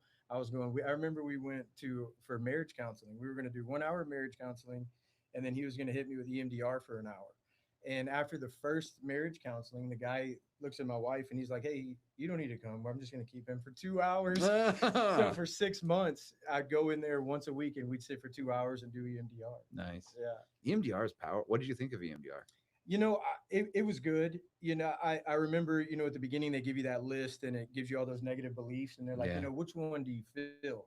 And I'm like, everyone on that page, Yeah. all of them. And he's like, okay, we got a lot of work to do. So we did it. And then, 6 months later, he shows me that one. And I'm like, well, that one maybe a little bit, the feelings weren't there. And maybe, and I don't know, I can't say that it was like, give all the credit to EMDR because I was sponsoring guys. I was like big in AA. I was doing some faith stuff too, like there was a lot of stuff I was doing, Yeah. but all in all, it was great. Yeah. I think, I mean, in conjunction with everything else that I was Layered in doing, with all the other stuff you're yeah, doing. it was really good. Yeah, Yeah, I've that's heard great. like heard of mountaintop moment stories where like like just flood of memories and like just and then I've heard like the other end of the spectrum where it's like, yeah, it was good, right? But then like I don't want to do it because I don't want one of those like floods of memory. I'm like, I think I remember like most of my life. I have like early memories from when I was like months old. Well, that's why it's not for everybody. I mean, you got to like that's where it leans upon the skills of the clinician because they got to Mhm. really gauge if somebody's in a place where they are able to do that work. Have you heard Dr. 'Cause- Shaw's story about it? No, I haven't. Like fucking changed him. There you Like go. instantaneously. For a lot of people, it does, but you got to be ready for it and in a place where you can like stare down that shit. Yeah. Yeah. Because if you're not at that place and they crack that egg open, then you'll be in worse shape than you were before. Yeah. So that's where it's like in the residential program I was in, we were doing EMDR with clients, but it was only like maybe 30% that were like actually in a place where they were ready to do that work. And you got to have time to. You gotta have to time. start breaking into that. Oh, yeah. You can't just send them out. It's a just week like, and all they're right, like, okay, buddy. yeah. Well, Good Dr. luck. Shaw says that like in a perfect world, everybody would have a year of clean time before they did it. Yeah. Yeah. Where they're like they've can got a see bunch that. of work under their belt. Mhm. They're at a place where they can do more intense work. Yeah. And that way, like if you get re-traumatized, you have the coping mechanisms and the To coping deal with skills it. to like Mhm. deal with it. And then in addition to that, you've already started down this journey. You can kind of go places to deal with the aftermath of like because his story was like memories came back that he had just completely covered up, Right. like completely buried these memories, and it came up, and it was like opening fucking Pandora's box. Right. So then he had to stare all that stuff down. Yeah. In order to He had find 5 healing. years to There you go. Good. So Well, that's the thing Oh, with he it. had 5 'Cause years when he did it. when he Mhm. did it, that's Okay. awesome. Yeah. Well, then what about so the opposite of codependency, if we're talking from attachment theory, right? Is you have secure attachment where it's healthy. healthy, but then the opposite of anxious attachment is avoidant attachment. Okay. And that is like think the grizzled cowboy that doesn't have any emotions and just puts up a wall. And it's like Like a Sam Elliott Sam character. Elliott, Mhm. and a lot of times it's putting up walls. Mhm. And the thing that makes that type of person extremely uncomfortable and triggered is vulnerability. Mhm. So somebody that's close to them getting vulnerable or wanting them to be vulnerable, then it's like and that can be just as damaging to relationships as codependency. Oh yeah. Yeah. Where you're not able to be vulnerable and talk about what you're thinking and feeling, and you put the wall up. Yeah. Like that's its own Yeah, I think side. a lot of men are kind of almost engineered socially to do that. Sure, like society kind of Mhm. it bends us towards that Mhm. of like where and it's it seems like societally it's getting better and better. Yeah. But I know, when I was a kid, it was rub some dirt in it and walk it off. Yeah. Mhm. Like we're like only able to show two emotions, happiness and anger. Everything else, Yeah. sadness, fear, Put that away. no, Yeah. and that's that whole safety thing where it's then pounded into our heads from a young age that men, it's not safe for you to be sad. Yeah. It's not safe for you to be afraid. Yeah. And And so, even worse than that, it's because if you aren't ever, Dr. Shaw said this. He was like, if you're never taught what safety is, then you'll never know what it is.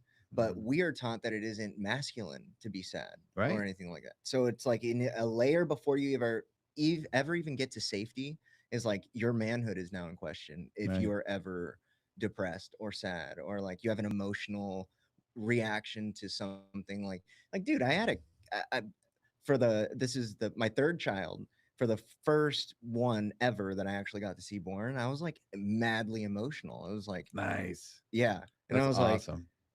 and I was prepared for it or whatever, but it was still like and even like being in recovery and like a recovery professional and stuff, and I was like uncomfortable in a room full of strangers, like being emotional, Yeah. I you was know? fully unprepared for that experience. I was probation sober, and I remember Probation sober. yeah, and I remember my son came out, and his head was like this long, and I didn't want to freak Nikki out, right? And I like look at it, I'm like, oh, I give her a kiss. I'm like, I gotta go to the bathroom. I went to the bathroom and just started bawling. Yeah. I'm like, something's wrong with my kid. And turns Yeah. out that's just what happened. That's normal, man. That's They got normal. that plastic. They got I those was in there plastic crying. heads. Yeah. Those heads are fucking. It's crazy. Crazy, dude. I mean, it was the boy Yeah. had a long head. He looked like like an Yeah. alien. I was just thinking, where are we gonna get your hats at? How are we gonna hide this thing? Just like a nice wig, maybe. Yeah, man. So Yeah. funny. I was not prepared. Mm, I've been probation sober a lot. Yeah, yeah. I just run. There was no Mhm. like I would try. You know what my thing was like I would try to manipulate for as long as I could, which was typically I would have the first check in where they didn't test me, and then I just wouldn't go to the second one. Yeah. yeah. That was as long as I could manipulate the system. I really only got in trouble that one time. That's amazing. Yeah. But I got in big trouble, like right out the gate. Oh, we got good stuff. Who's that? Is that like I don't know, Aaron. Aaron? Wait, Is Theron. that like your cousin? the No, it's not Aaron my cousin. Smith. He's a friend though. Yeah. Well, please like and subscribe. Uh, All right. Isolation versus solitude. that's a big one, man. That's a big one. Because isolation is such a big part of addiction. Yeah. Mm. Like when you're in the thick of it. Well, I think Yeah. solitude is such a big part of recovery. Oh yeah. Right. Well, it's like so then when we're talking about that, it's like how do you define one versus the other? Yeah. Where's like the line? And like for me, it's are you avoiding something? So it's like if I'm taking I check all the boxes in my life. I'm showing up for my kids. I'm He's not showing up for lying work. either. He has a. No, I shouldn't say that. What? The compatibility rate. Oh yeah. Equation. Yeah, I did that. That's a whole nother thing. Yeah. I'll talk about it. Might as well talk. So it's that idea of first thought wrong. You've heard that in Mhm. recovery, right? Mhm. Where it's like, how can I quantify my life outside of me to be like, all right, is what I'm thinking and feeling reality? And so, as I've like been going through dating and everything over the years here, I had the realization that in some past relationships I'd ignored red flags. And so like really, because my wife and I we split in the beginning of 2020. And I'd had a handful of like pretty serious relationships since then. And so I was like, what am I actually looking for in a partner? And it was part of that whole soul searching part of it. And so I broke it down to like 8 different things and then created a scoring system out of that to where I could like honestly look and serious with an see equation. with an equation and a formula behind it. So I'd go like, and I'd fill it out, after a handful of dates of like, I'm like, all right, like, where are they, with their sense of Serious. humor and like because it was sense of humor, it was stability, it was balanced goal settings. So like, are they like professional adult, but then they also are taking care of themselves, or is this person like stepmom material? I got to look for a stepmom here, Yeah. and I'd quantify that all down and then it would plop out a score Was at the there bottom. can I change her? No, exactly. There was not, that was not on there at all. Anyway, what was I talking about before that? Just fucking derailed the train. Isolation versus solitude. There you go.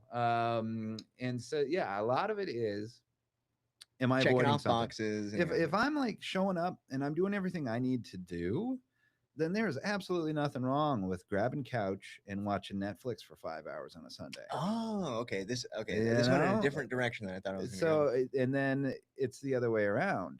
If my phone's blowing up and I'm not showing up to things that I told somebody I would, I'm not following through on promises. I got meetings with sponsees or something, and I'm canceling on them last minute so I can order a pizza and watch Netflix. Then that's isolating, Mm-hmm. you know. But solitude is like important, like especially for me because I don't know if you ever do like a Myers Briggs, like MBTI, right? And so it's a personality assessment. I'm an INFJ. I forgot what I was. And well, I for it is so introvert extrovert is the first one on it. I know I was And an introvert. in mine, I'm Yeah. I'm 51. I'm an introverted extrovert. Yeah. So it's basically their way of saying you're kind of in the middle between the two. But I'm like 51% introvert. Yeah, you're like the And- manifestation of that, actually. Yeah, Yeah. where it's like I balance it out. I can get out there. Like I'll Yeah. go to a conference or something or a dinner or do something like this, and it's like I fucking love it. Yeah. But then I also balance it by just like I need at least one night a week where it is just fucking quiet and I'm listening to an audiobook and putting together IKEA furniture. That's like Yeah. fuck, I love that. Yeah. Like, That actually sounds like, amazing. Oh my god, just like audiobook and putting together like a bookshelf or something. I just put one like, together last night. I swear my wife Googled the hardest possible furniture to put together. And she takes out of this little box with 1,000 pieces. Dude. I'm like, oh my Do you see this God. thing? Yeah. That's nice. I didn't even put the handle. It took me an hour and a half to put this thing together. I'm sure. It was the middle of the summer. I was literally in this office in my boxers. I was like, Yeah. nobody's coming in here. I'm fucking taking and put this thing together. Was the AC not working? Or Dude, something? this place is so bad about the climate control. I don't know what it is. I know. Well, But- that's why I got the whole workbench and I got like the pro tools and stuff. Like I love putting together furniture, you know. Yeah. Well, because then I got like the Allen wrench attachments from my Dremel too. Yeah. Like you can put together a bookshelf like nobody's business. With Yeah. this setup. Yeah, Yeah, we have we have a cabinet shop, a woodworking company. So I get to do Ah. that stuff a lot. There you go. And I love that too. That's when I could really shut stuff down and just build something. Yeah. You know. Yeah. Yeah, that's cool. Yeah. So the way that I define isolation versus solitude for myself Mhm. is, am I benefiting from this? Yeah. Right? Like, Is this a tool for filling my tank? yeah. Like, yeah. if I am alone and when I come out of this alone time, if I am not in a better place, then I am isolating. Right. Well, and it's all about, because it crosses over with like discipline too. Oh, yeah. Depends on what you're doing. Yeah. Because I'll still play video games and stuff too. Like that's I one of the things. can't. That's one of the things I bond I with had my to- son yeah, over. I had to. My son wants me to play with him, but I have that. I can't. I'll get in there and I'll just start playing, and that's how I did isolate for the longest time. Was video And games. then I liked what you said about, if I'm ignoring my responsibilities and doing this stuff, then that's the isolation, because I did that probably year 2 to 3 in recovery. Yeah. Like, everybody, they're, hey man, let's go out to eat. Hey, let's go. And I'm not even answering. Yeah, not right? even I'm answering just it today. binge watching Netflix or something like that. Because we all know about addiction isolation. I mean, Yeah. I was For sure. behind 5 locked doors. Yeah, but the thing about that is, like, within the bounds of recovery, people still have a lot of addictive behavior that manifests, and Oh, they're just like, yeah. "Oh, I'm not using. I'm Yeah. okay. I'm not using." It's Right. like, Well, that's the whole process of recovery. Yeah. Is like staring down. What other avenues is my addiction coming out? Yeah. in? 'Cause Mine's it's coming out food. running right now. Oh, there you go, It's dude. been food, But you're pretty moving much towards a goal. constantly. Yeah. And well, because that's the thing with it. Are you like is it goal oriented? Yeah, are you Yeah. having consequences from it? Are you like ignoring time with your kid or something for it, or like And I'm making him do it with me. Yeah, there you go. Good. That's terrible. Yeah, come on, we're running. I've only made him run once, and he got in trouble at school. I posted a video of it. When it started, he was laughing. Hey, we're having fun, and we were like 3/4 of a mile in, and he starts crying, and I'm videoing him, and he sees me, and he just chases me and hits me, but he made it a mile. There He you made That's it a what's up. 14-minute Dude, mile. in my head, There I was you like, "You go. made this kid run a half marathon." No, That's half fucked marathon. up. just I behind know. him with a whip. I'm trying to get him to do the little kids 1K, but Yeah. my solitude is definitely in the mornings. That's my biggest time. Yeah. Well, the running, but when I wake up in the morning, I get up before my kid and I cook breakfast and I sit down, and I'm a Jesus guy. So we do affirmations. We have some discipleship stuff, and I take that time and I kind of think about my day for sure, like Oh, what's yeah. going on. because we got so many moving parts in our life. But having that time, but when I don't have that time, everyone around me, they don't know that I have that time in the morning. But they're like, "You're off today." I'm like, Mhm. "Yeah, I'm stressed. I haven't That's really how you planned can out my usually day." tell. Like Yeah, that it's pretty immediate where like my overthinking or like my anxiety, my reactivity, yeah, my food habits, all of those things start sliding hmm if I don't have that morning routine yeah. Building that down. foundation Build for the that day. foundation for the day. Hmm And I remember hearing that over and over and again for years and then being like, no, no, like I don't need to do Yeah, that. Well, dude, you You think about know. like all these like really popular people like in the media. I mean, it's the media now. Like all these podcasters Mhm. that like it's like Jocko Willink, even Joe Rogan and shit. They wake up at like 2:15 in the morning. I that's can't do nuts. that shit. Mm-mm. Dude, it's like Nah. they I'm not gonna do systematically that. woke up Yeah. earlier and earlier and earlier, and now they're at the point they have conversations about it publicly. Where they're like, if I wake up any earlier, I'm waking up the day before. Yeah. Right? It's like Yeah. that's fucking crazy. I mean, I could see myself working towards that, but it's like there's no universe where I can be in bed by 7:30. Like I just No. Yeah, I like can't. I I'm can't- up I late. am a night owl. Yeah. You know. Yeah. Well, they Like, also don't have little kids. We all have little kids. oh yeah. Yeah. I mean, well, that's the hard part in the immediate is like, especially with little kids, is because like the most dangerous time for me as far as like healthy habits go is after 9 p.m. Yeah. 'Cause that's the time when it's like kids are asleep, house is quiet, Dude, and that's when I'm the hunger tired. hits. Yeah. That's when It's I crazy. there's a Anytime. fucking the peanut butter in Even the if fridge. I ate at 8:30. For sure. Then I want sweets. Yeah. Oh yeah, that's the time when I like demolish a bowl of my kids' like sugary cereal or Yeah. something like I that. go buy that Yeah. the Boom Chicken Pop because it says it's like so many calories a cup, and I eat the Yeah. whole bag. Eat the whole bag. I'll do that with the Quest chips. Yeah. Like those Quest chips are fucking The protein good. The chips. or protein whatever. Yeah, chips. yeah, they're good. just demolish. Have you a whole had the really Costco hot bag of the those. ghost pepper ones? No, Dude, these are the hottest chips that I've ever ate. just like intolerable. Like Just- almost intolerable, yeah.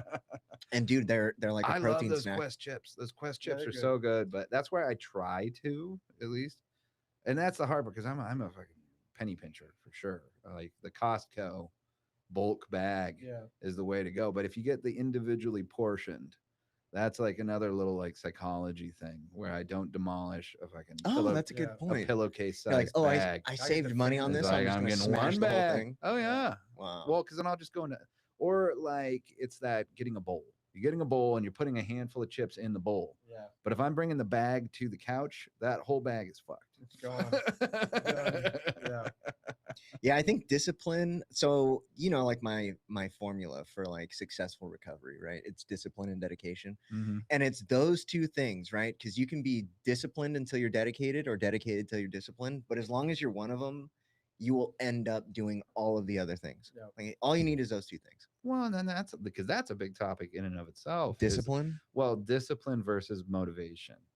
You Yeah. know, And this is the other like, part to that equation is motivation is the worst thing to base anything on. No, exactly. Yeah. I mean, it might get you kick-started, but it's about continuing to do the shit, Yeah. especially when you don't feel like doing it at Yeah. all. Well, this is why I don't use Yeah. pre-workout. Yeah. Because I can't use pre-workout or else I will need pre-workout. And it's Mm. like if I base what I'm about to start, like this project, on how motivated I am to do it right now, it's Yeah. not getting done Ever. ever. Yeah. ever. I Because don't do pre-workout either. I mean, and a lot of it is just I have a really bad reaction to niacin.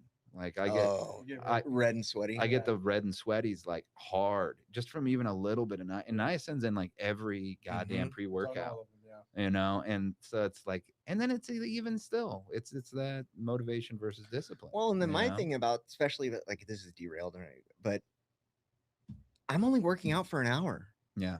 dude. Then I'm fucked for like 5 hours. It's like, Yeah. Yeah. The crash. Dude. Yeah. Yeah. The crash is. It's not worth Yeah. it. yeah. It's But not then you worth see it. like these fitness personalities that are like eating scoops Yeah. of pre-workout. It's like, Yeah. dude, you guys got a fucking problem. No, exactly. Well, and then because that's the other part of it too is like I can down caffeine at an ungodly level. Yeah. Like, and that's one part of like with the discipline because I'll still do energy drinks. I don't go as like when I was like 20, 26, 27, early recovery, Like I could do 4 monsters a day without even like That thinking sounds about it, terrible. without Yeah. even thinking Dude, about people it. are getting you heart know? attacks from that. Really? Yeah. Well, I think it's like if you're drinking a gram of caffeine a day, you're like negating any effect from it. If you drink, your body just gets so used to it. Yeah, Because those pre-workouts are like the last one I had was like 330 Dude, 330 yeah, milligrams. grams of they're caffeine. I did half Yeah. a scoop and I threw that shit away. yeah. I mean, Yeah. it's just too. I do non-stim, Mm-hmm. Like but aminos and stuff yeah, like that. because you get it on high caffeine and you're running. You know, Like you Yeah. get like, shaky. yeah, man, I don't want to Yeah. do that. Like speaking of like the motivation and all that, like tonight I have to go do legs for an hour and then run for an hour when I leave here. And I do not Wow. want to go. That is some dedication right there. I do not want to go at all. Running for an hour. It's like I can understand the legs for an hour. I can do that. Dude, he but, showed me like his split times on his mile. I was like, it's fucking impossible. He was like, Wow. you should come running with us. I was like, no, I'm gonna sit on my couch and watch Yeah. you We were guys. hauling ass that day. We Oh, were all both, right. we were dying. Yeah. out there. And we don't run that fast. That is not. No, you do because I saw it. We did one time. I'm not doing it again. It'll make me. This watch has me on this crazy deal, so it'll make me do those thresholds. Dude, I had to quit those. The watch. I'm addicted to it. I had to quit because That's a hell of a watch. Yeah, it maps out a whole workout plan. Yeah. It's like, oh, you're training for this marathon. Here's how we get there. Wow. And every day it'll give me off days. I wear it when I sleep. It monitors your sleep. Everything. I had to stop the fitness watches because I was addicted to like I got my resting heart rate down to like an average of 45 and I Yeah. was like, I'm at like oh, 52. I was like I can go lower and I was like, wait a second. Like what am I doing? 45 is pretty damn good. Yeah. Yeah. Dude, and it's like it helped me get it was again, it's the tools, right? Like you can build a house with a hammer, you can beat somebody's head in with it. And like there's like a critical mass where like something that benefits you can now become destructive. Oh yeah. Oh yeah. I had a buddy who, he had the Apple Watch and he closed all 3. He was obsessed over it of closing those rings every day. And he Yep, that's- and he did it. He had a streak of 3 years. Dang. 3 years where he closed all 3 rings. And he like had to have surgery. And he dictated the time of his surgery in the day so that he could make sure to close the those rings rings? first. Dang, that's wild. And then he ended up getting COVID. But it does And make you COVID feel, brought an derailed end, it. derailed the 3 years. Yeah. you get a feeling when you don't close the rings. Oh no. Yeah. And so that was like like somebody basically was like, dude, you're no longer working out to work out. You're working out to satisfy whatever's going on your wrist. Yeah. And I was like, oh fuck. yeah. Like, and I had to sit on that for like a month, and then like so now my Apple Watch just sits on the charger, Yeah. and I I've been just like, use, okay, like- I'm just gonna wear my dude. I have like nice watches, and I'm like, never wore them, Yeah. Yeah. never fucking wore them, and I was like, I can't. I miss the I just use mine as a steps. watch. I use Yeah. mine as a watch. I don't even wear mine when I work out anymore. Yeah, I don't either. It's like Oh, if I don't have it on and I'm You freak like, out? and somebody's like, hey man, let's go run. I'm like, nope. don't have the Yeah, watch. yeah, You no. need to have that- So it got to the Yeah. point where it was like, if I can I work out without this? And so like I tried it, and that's all I thought about the whole time was like, how many calories am I gonna miss on the Yeah. calculator? Right. Yeah. I was like, fuck, dude, I gotta quit Yeah. this. It's not worth it. Yeah. At least for me. This Yeah. thing is like it'll like pace me. I probably But you are training for a marathon. That Yeah. is different. Like So I it's was like- literally like there was I lost like 40 pounds, but it was around like 27 pounds where I started to realize like, am I just gonna be addicted to this watch forever? Like, Yeah. Mm. and it was my workout buddy that was like, why do you even care? Like, and I was like, yeah, you know what? Yeah, for sure. And then like I would stop my set and hit start and like do all this stuff, and he'd be like, what are you fucking doing, dude? Like, Yeah. you're not even working out. Yeah. You're accomplishing It's like a video game. like a on your video wrist. game, yeah. Yeah. One thing I can't work out without is music though. Yeah. Like you if gotta I don't have music. music, Have like you tried books? I can't do that, man. I need it, Dude, I man. have to listen to like podcasts or a book. Well, a book, yeah, I've done it with an audiobook. I've done it with and that's where like the home gym has been so amazing. damn nice. Mhm. Like being able to just blast my music or my audiobook at full volume. I got my table with all my shit right there, and like yeah, it's like all the worst habits that somebody could have at the gym. Yeah. You're able to do at home, Yeah. fine. Yeah. And Well, spread my shit everywhere, just put on my stuff loud.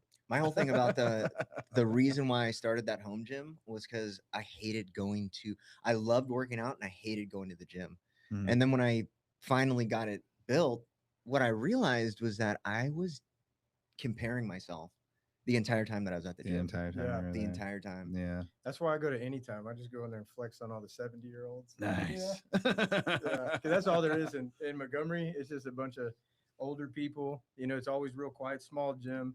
But usually, if I have gym equipment at home, it collects dust. I'm like, nah. I've been using it. I mean, it's been Yeah. really nice, and I think I know I've seen you using it. a lot Yeah. of it has been purely just because of the time efficiency of it. Like being Yeah. able to, because like when I'm in Colorado, I'm not down in Houston, I'm working from home. Yeah. And so being able to just have it right there where I got 30 minutes between meetings and I go down there and then get a couple sets in, or I got a little steam room in there. Oh, that's nice. Oh, that steam room. You got to add Yeah. a steam room to yours, man. So get a sauna. That sauna has been amazing. yeah, I've been thinking about it. It will probably end up happening. The It problem should. is I have so much equipment in my Yeah, I gym don't know if now. you got room for it. Yeah. I mean, you could wedge something in the corner there. I You- thought that you get too, the little but dude, booth. I got that. Yeah, I got that. I have a leg press machine now that I have to build, and it's like, where am Oh, I you gonna got a fucking leg put- press machine? Yeah, I didn't see that. I just got it, Huh? and so like I've got like Because you a have full gym. you have a in Smith my- machine out there, right? I have a Smith machine. I have everything. I have like a delt and shoulder machine. I've got a pec deck. I've got like the chest press. I have a full rack. Um, preacher curl. Oh, a seal row. Like I have, dude. Like I have everything that I could Wow. possibly ever want. Dude. Yeah, you need to get All of the pulleys. you Like, need to get it like another and garage. I got the weight set finally. Oh, cool. So it's not plate loaded anymore. Nice. Mhm. Nice. But yeah, dude, it's the working out really set the pace for like this recovery. Like that was like the piece that I was missing every time I had ever like I shouldn't say that. When I really got sober, I did not put the physical piece together Mm-hmm. and it caused like literal mental turmoil. Well, I think that's the big part of it is like because I viewed for so long physical activity as all right, this is for my body, not for my Mhm. mind, but it's way more for the mind than Yeah. for the body. Oh, big time. You Yeah. know, and it's like because that's the other part of it. So if I'm sliding on that element of my routine, I can tell Immediately. immediately Yeah. Mhm. like the amount and well because then it's just another call for balance. Like I remember this program that I was running in the mountains of Colorado. This was like 12 years ago, something like that, and it was back then the buzzword was failure to launch, and now it's still out there a little bit, but you don't see it as much. But so it was basically a program that was designed for 20 something men who had never really worked, never really like basic life skills kind of stuff too. Yeah. So it was a sober living combined with IOP combined with like recovery coaching before it was recovery coaching, before they called it that. Yeah. And a lot of it was like, all right, this is how you do your laundry, this is how you go grocery shopping. And a lot of these like young 20s guys would piece their entire recovery program around going to the gym. Mm-hmm. They go to the gym, and you can do recovery that way. Where if you just do a 3-hour workout every single day, like you could stay sober, But I know people that do it. what happens if you blow out your ACL? Yeah. Then you are completely fucked. It's Yeah. all your eggs in one basket. For sure. And I would see it over and over again. Client would do well for 3-6 months, and then you get the flu, Derailed. and derail them. Start taking steroids. Yeah. Yeah. Dude, so the Planet Fitness by my house, that's why I was comparing myself to everybody. I was like, Yeah. there's fucking no way these people are natural. Yeah. Like no chance. Yeah. And it's like, Look at that back knee yeah. all up and Oh, down. dude. And it was like, because I'm in Friendswood and there's a Gold's Gym like a mile from the gym that I was at. I was like, why the fuck aren't these people at Gold's Gym? Yeah. And then I went to Gold's Gym. I was like, oh, this is why they don't go to, because these are some serious fucking lifters. Those are the lifters. Yeah. Yeah, and Yeah. as far as the mental piece goes, I kind of posted a video about this the other day, but running for me, like when I was 11 years old, I got a physical for football, and the doctor said I had a heart murmur.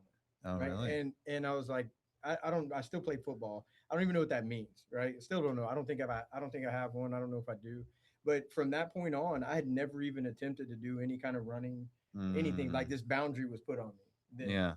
and then at 41, I blow past all this stuff, and the realization and all of that from the running is these limitations that I put everywhere in my life, right? It's Yeah. not Mm, just the running, not just the physical activity. It's what my potential could be, and because my whole life I thought I was going to die in prison. Like I yeah. would tell people, like, Yeah. you're a dyer. I'm a guy that's going to go to jail, Hmm. right? You're going to die out here. I'm going to go to prison. And that's just how I thought it would be. But like in the running, blowing past those limitations that I put on myself. Maybe it started with that doctor, but I kept them going, right? It's Well, all dude, man that's made, and it had yeah, me in this box. yeah. And I've been breaking through that box this year and it's because of the running. And Yeah. Yeah. that mental piece is so huge that I never really understood because I just go to the gym and do steroids, try to get big. I wanted to look at those other guys, be like, man, what are they on? Hey, buddy, Yeah.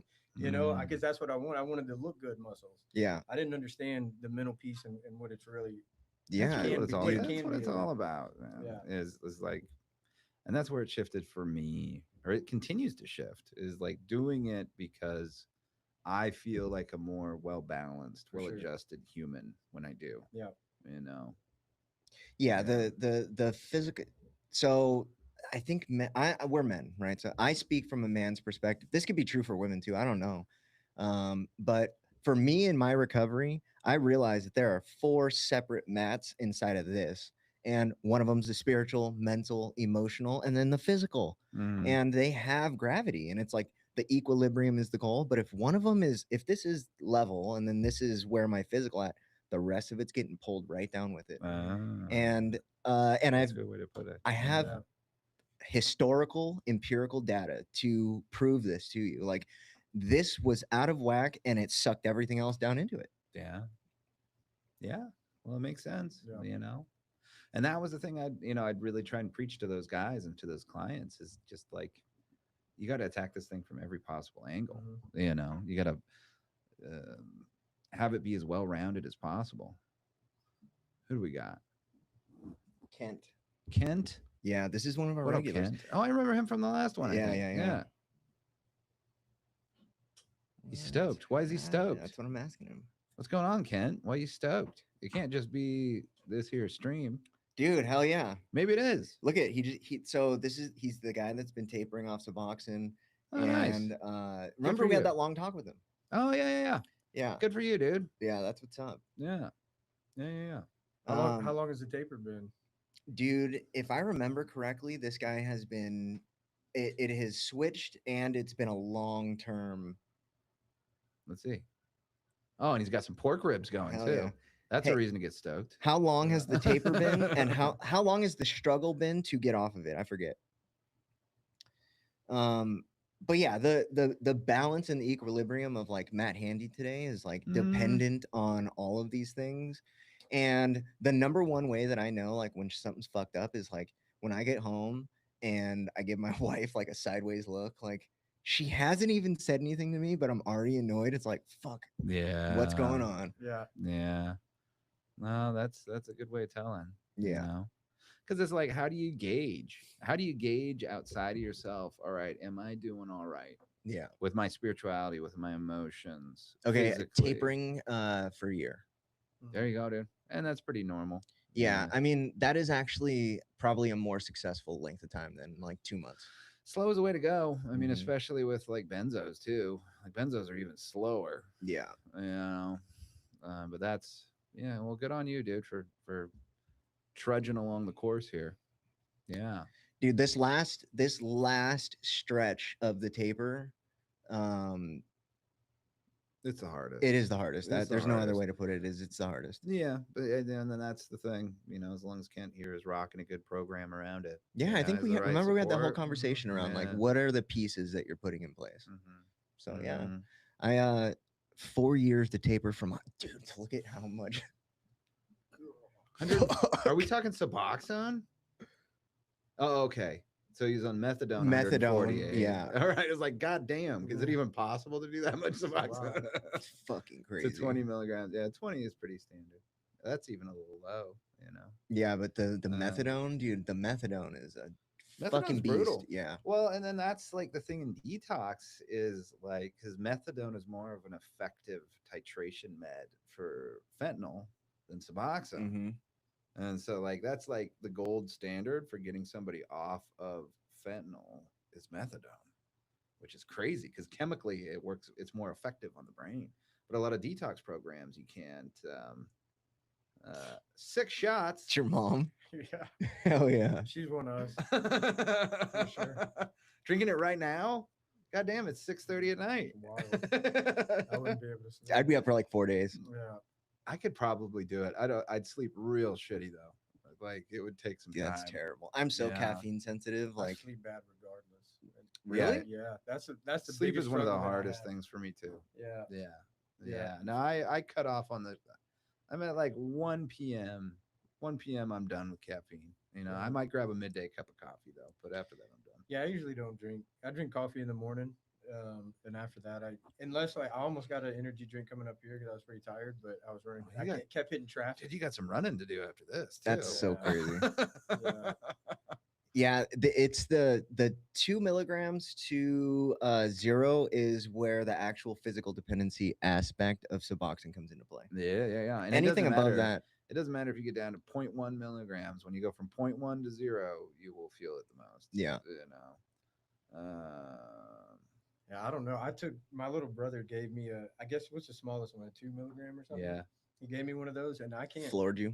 It for like 2 days. I was Mhm. sick from that thing, and then my wife is an opiate person, and she would tell me like it didn't even affect me that much, and I'm like, Oh, I'm there's no sure. way. It almost killed me. Yeah. The smallest dose. Oh yeah. Yeah. No, it just completely rewires your brain like when Yeah. you dig into the opiates like that. Well, dude, Yeah. it's like the alcohol thing. Like, it was very eye-opening to hear you tell me that, like, if you're an alcoholic and you've been drinking alcoholically and you have 3 years clean, and you drink one time, you can still immediately go into shakes, Yeah. right? It's like Mm. your That brain wiring gets is just there. so hardwired. Yeah. And then it made sense because, I would have like a couple months, or like even like I think the most that I had was like the 7 months in the Salvation Army. Mm-hmm. And the first time I did heroin, I was sick the next day. Yeah.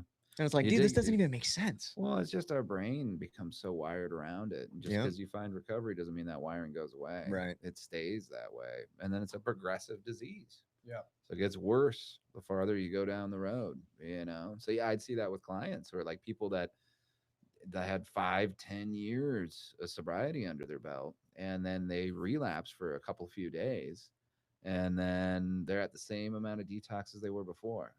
The second one. Yeah. I mean, I saw them in a treatment setting. They were taking them from opiates or heroin to the taper, everything in like 2 weeks, done. Yeah. Everything gone. 'Cause we didn't Yeah, do I mean, meth and at it just where I depends on was. it just depends on the person, Yeah. and that's like what the docs will say because it just depends on their history, Mm-hmm. And Well, dude, I'm about to talk to that nurse practitioner that does the rapid detox for pregnant women. yeah. Well, then that makes sense for pregnant Mm. women. You kind of have to because, like, She will induce a precipitated withdrawal. yeah, Really? that's not. Yeah, for pregnant, she will induce it, monitor it, and then get them That's back to pretty like, dangerous, huh? yeah, but like she They do said, in a hospital setting, I think. yeah, Yeah. yeah, she did it. She does it in a hospital setting, but also every single one of them has been successful, Well, And they're then, pregnant. and they're pregnant. The danger of the danger is like that you can kill the child, Yeah. right? But she's 100% right now. that's Wow. cool. Hmm. Well, that's the thing to dig into because it's like, because even like, so say, especially like 10 years ago, that was the norm in treatment was to use things like Suboxone and like Librium and benzos to do just like a titration, Yeah. where you'd ease somebody off of it within 3 days. 3 days, Yeah, it's quick. and the science shifted significantly over the years now, where that's sets them up for overdose. Yeah, that's a if you scary do thing, that. though. Mm. And so like, so I don't know. That'd be the thing to bring up with her Yeah. is like, all right, what about the transition from because you have say people that want to completely come off of Suboxone, Yeah. how do you do a seamless transition from that to Vivitrol? Well, with Or like, her, what do you think about a seamless transition from that to Vivitrol? with Or her, the X factor in this equation is if you don't get off these drugs, they're going to take your kid. yeah, And so that is the whole purpose around like the rapid detox. How far into the pregnancy? Dude, I think I as you guys already know, like I really try not to talk to people before they come on. yeah. But just from like the just perfunctory information that I've got, like I think the spectrum has been like 2 months pregnant to 6 months pregnant. Wow. There you go. So there's Well, like bring it up with her, because that's where there's so many varying. But I would say the majority of doctors that oversee detoxes um, will consistently want a long term, like err on the side of err on the side of the long term, because so now they're in it's like, what's the the science harm behind that? reduction part of what they're Well, the doing. harm reduction, but then it's also, yeah, it's the it's my understanding is just preventing overdose. That's the name of the game, Right. is trying to prevent somebody from dying, and that totally makes sense. It does. But then it's like, I don't know. I don't know what's the exit strategy for it. And then even still, a lot of them intentionally don't have an exit strategy, where it's that idea of, no, you're just going to stay on. Well, okay, so And for some it's fine, but uh that's what's up.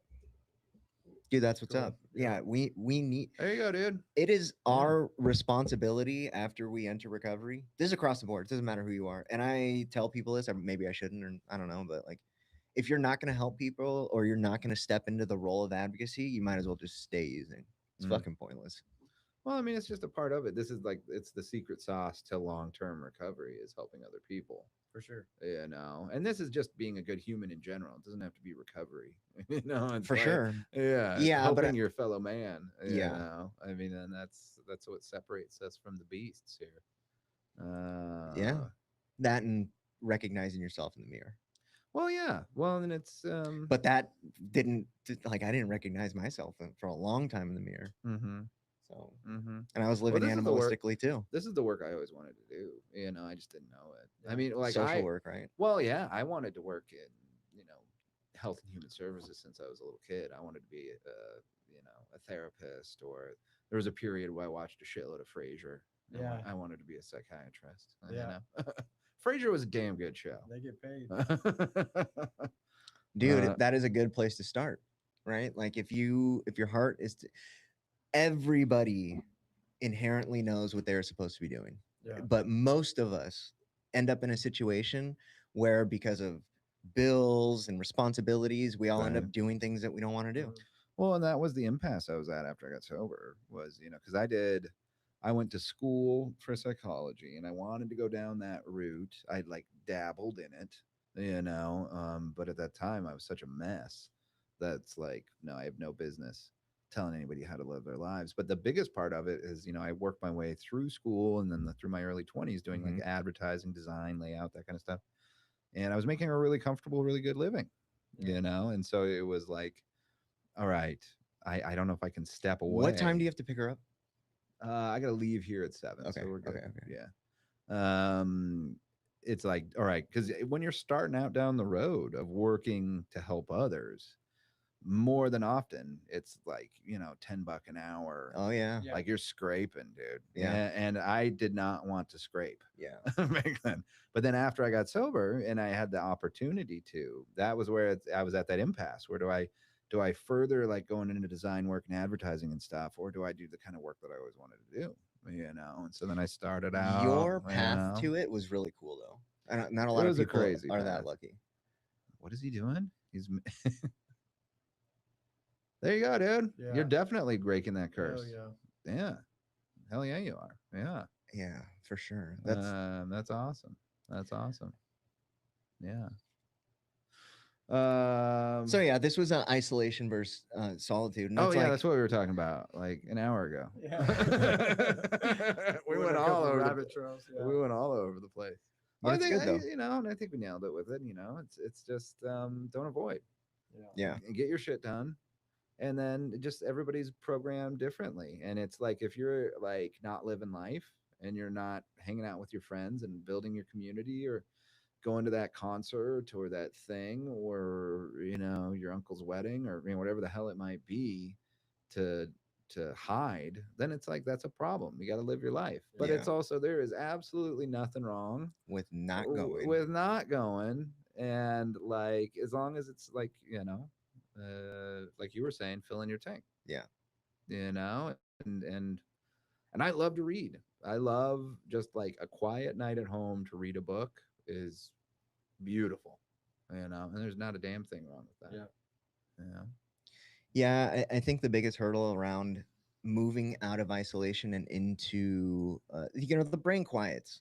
Early recovery, it's a really fucking loud, for me, it was at least like there were so many insecurities around the deficiencies of my life, Mm, right? Like I was 30 years old. I was 32. I was 30, all this. And it was like, I haven't done shit with my life. mm, And then eventually, like the ball starts rolling and things kind of get put in place. And it was like, all of that ended up quieting, and then what I was left with was an option to either benefit or literally hide, yeah. right? And it was like if I don't if I don't adjust the framework around the time that I'm spending by myself, then I'm gonna be so fucked. Well, then that's just like a huge part of recovery in general, is pushing against avoidance. Hmm. It's like, I'm not going to live my life this way anymore, of avoiding hard conversations or avoiding being out of my comfort zone. Yeah, getting uncomfortable. Or just like avoiding that hard conversation with my boss or my mom or whoever it might be. It's like, no, I'm not going to live my life like that anymore. And that's because that's really what isolation is avoiding. Yeah. Yeah. So it's almost like avoiding versus solitude. That's what we're talking about. It's a For good way me, to put it. it was a lot about avoiding having to be somebody. Yeah. As soon as I step out, then I have to be this person for you, this person for you. Mm. And in that was after all the work and recovery and embracing who I was and getting that value, it's a little bit easier to step out. It's harder because now kind of meeting people for the first, or they're meeting you for the first time. Dude, how You know what I about mean? meeting yourself for the first time? Yeah, Dude, that was a rough one for me, right? Like yeah, I was an adult, right? Like it was like I don't think I really met myself until I was like 33. yeah, Well, And that way, was like a hard realization. well, it was because like that part of avoiding for me was like also not taking risks. yeah, Mm. So like, all right, if I don't take any risks or put myself out there at all, then I won't have to fail. yeah, But then for it's sure. then it's like, it's that you miss 100% of the shots you never take. Yeah, So I didn't take any shots. yeah. So in reality, I missed all of them. You missed a lot of them. Yeah, for sure. And that was like, because when I got sober, I was 26, Mhm. and at that time I felt like I was so old. Yeah, I felt like I looked at all these people I was in school with that have master's like degrees yeah, and families and stuff like that, and then here I am standing still, on the last like month before the walls came crashing down. I'm living on a mattress flopped down in my dad's unfinished basement, yeah. and just, yeah, numb, poor me. Oh yeah, big victim. Hopelessness, Yeah, just embracing it so I could keep using more, keep yeah. using more, keep using more. Yeah. Oh, you sound plenty smart to me. Don't talk Yeah. about Ken that way. Uh, Dude, I know some fucking idiots that have some great degrees though. Yeah, oh yeah, I mean, a degree is like, it's an important part of life, like, and then it's an important part to self-esteem.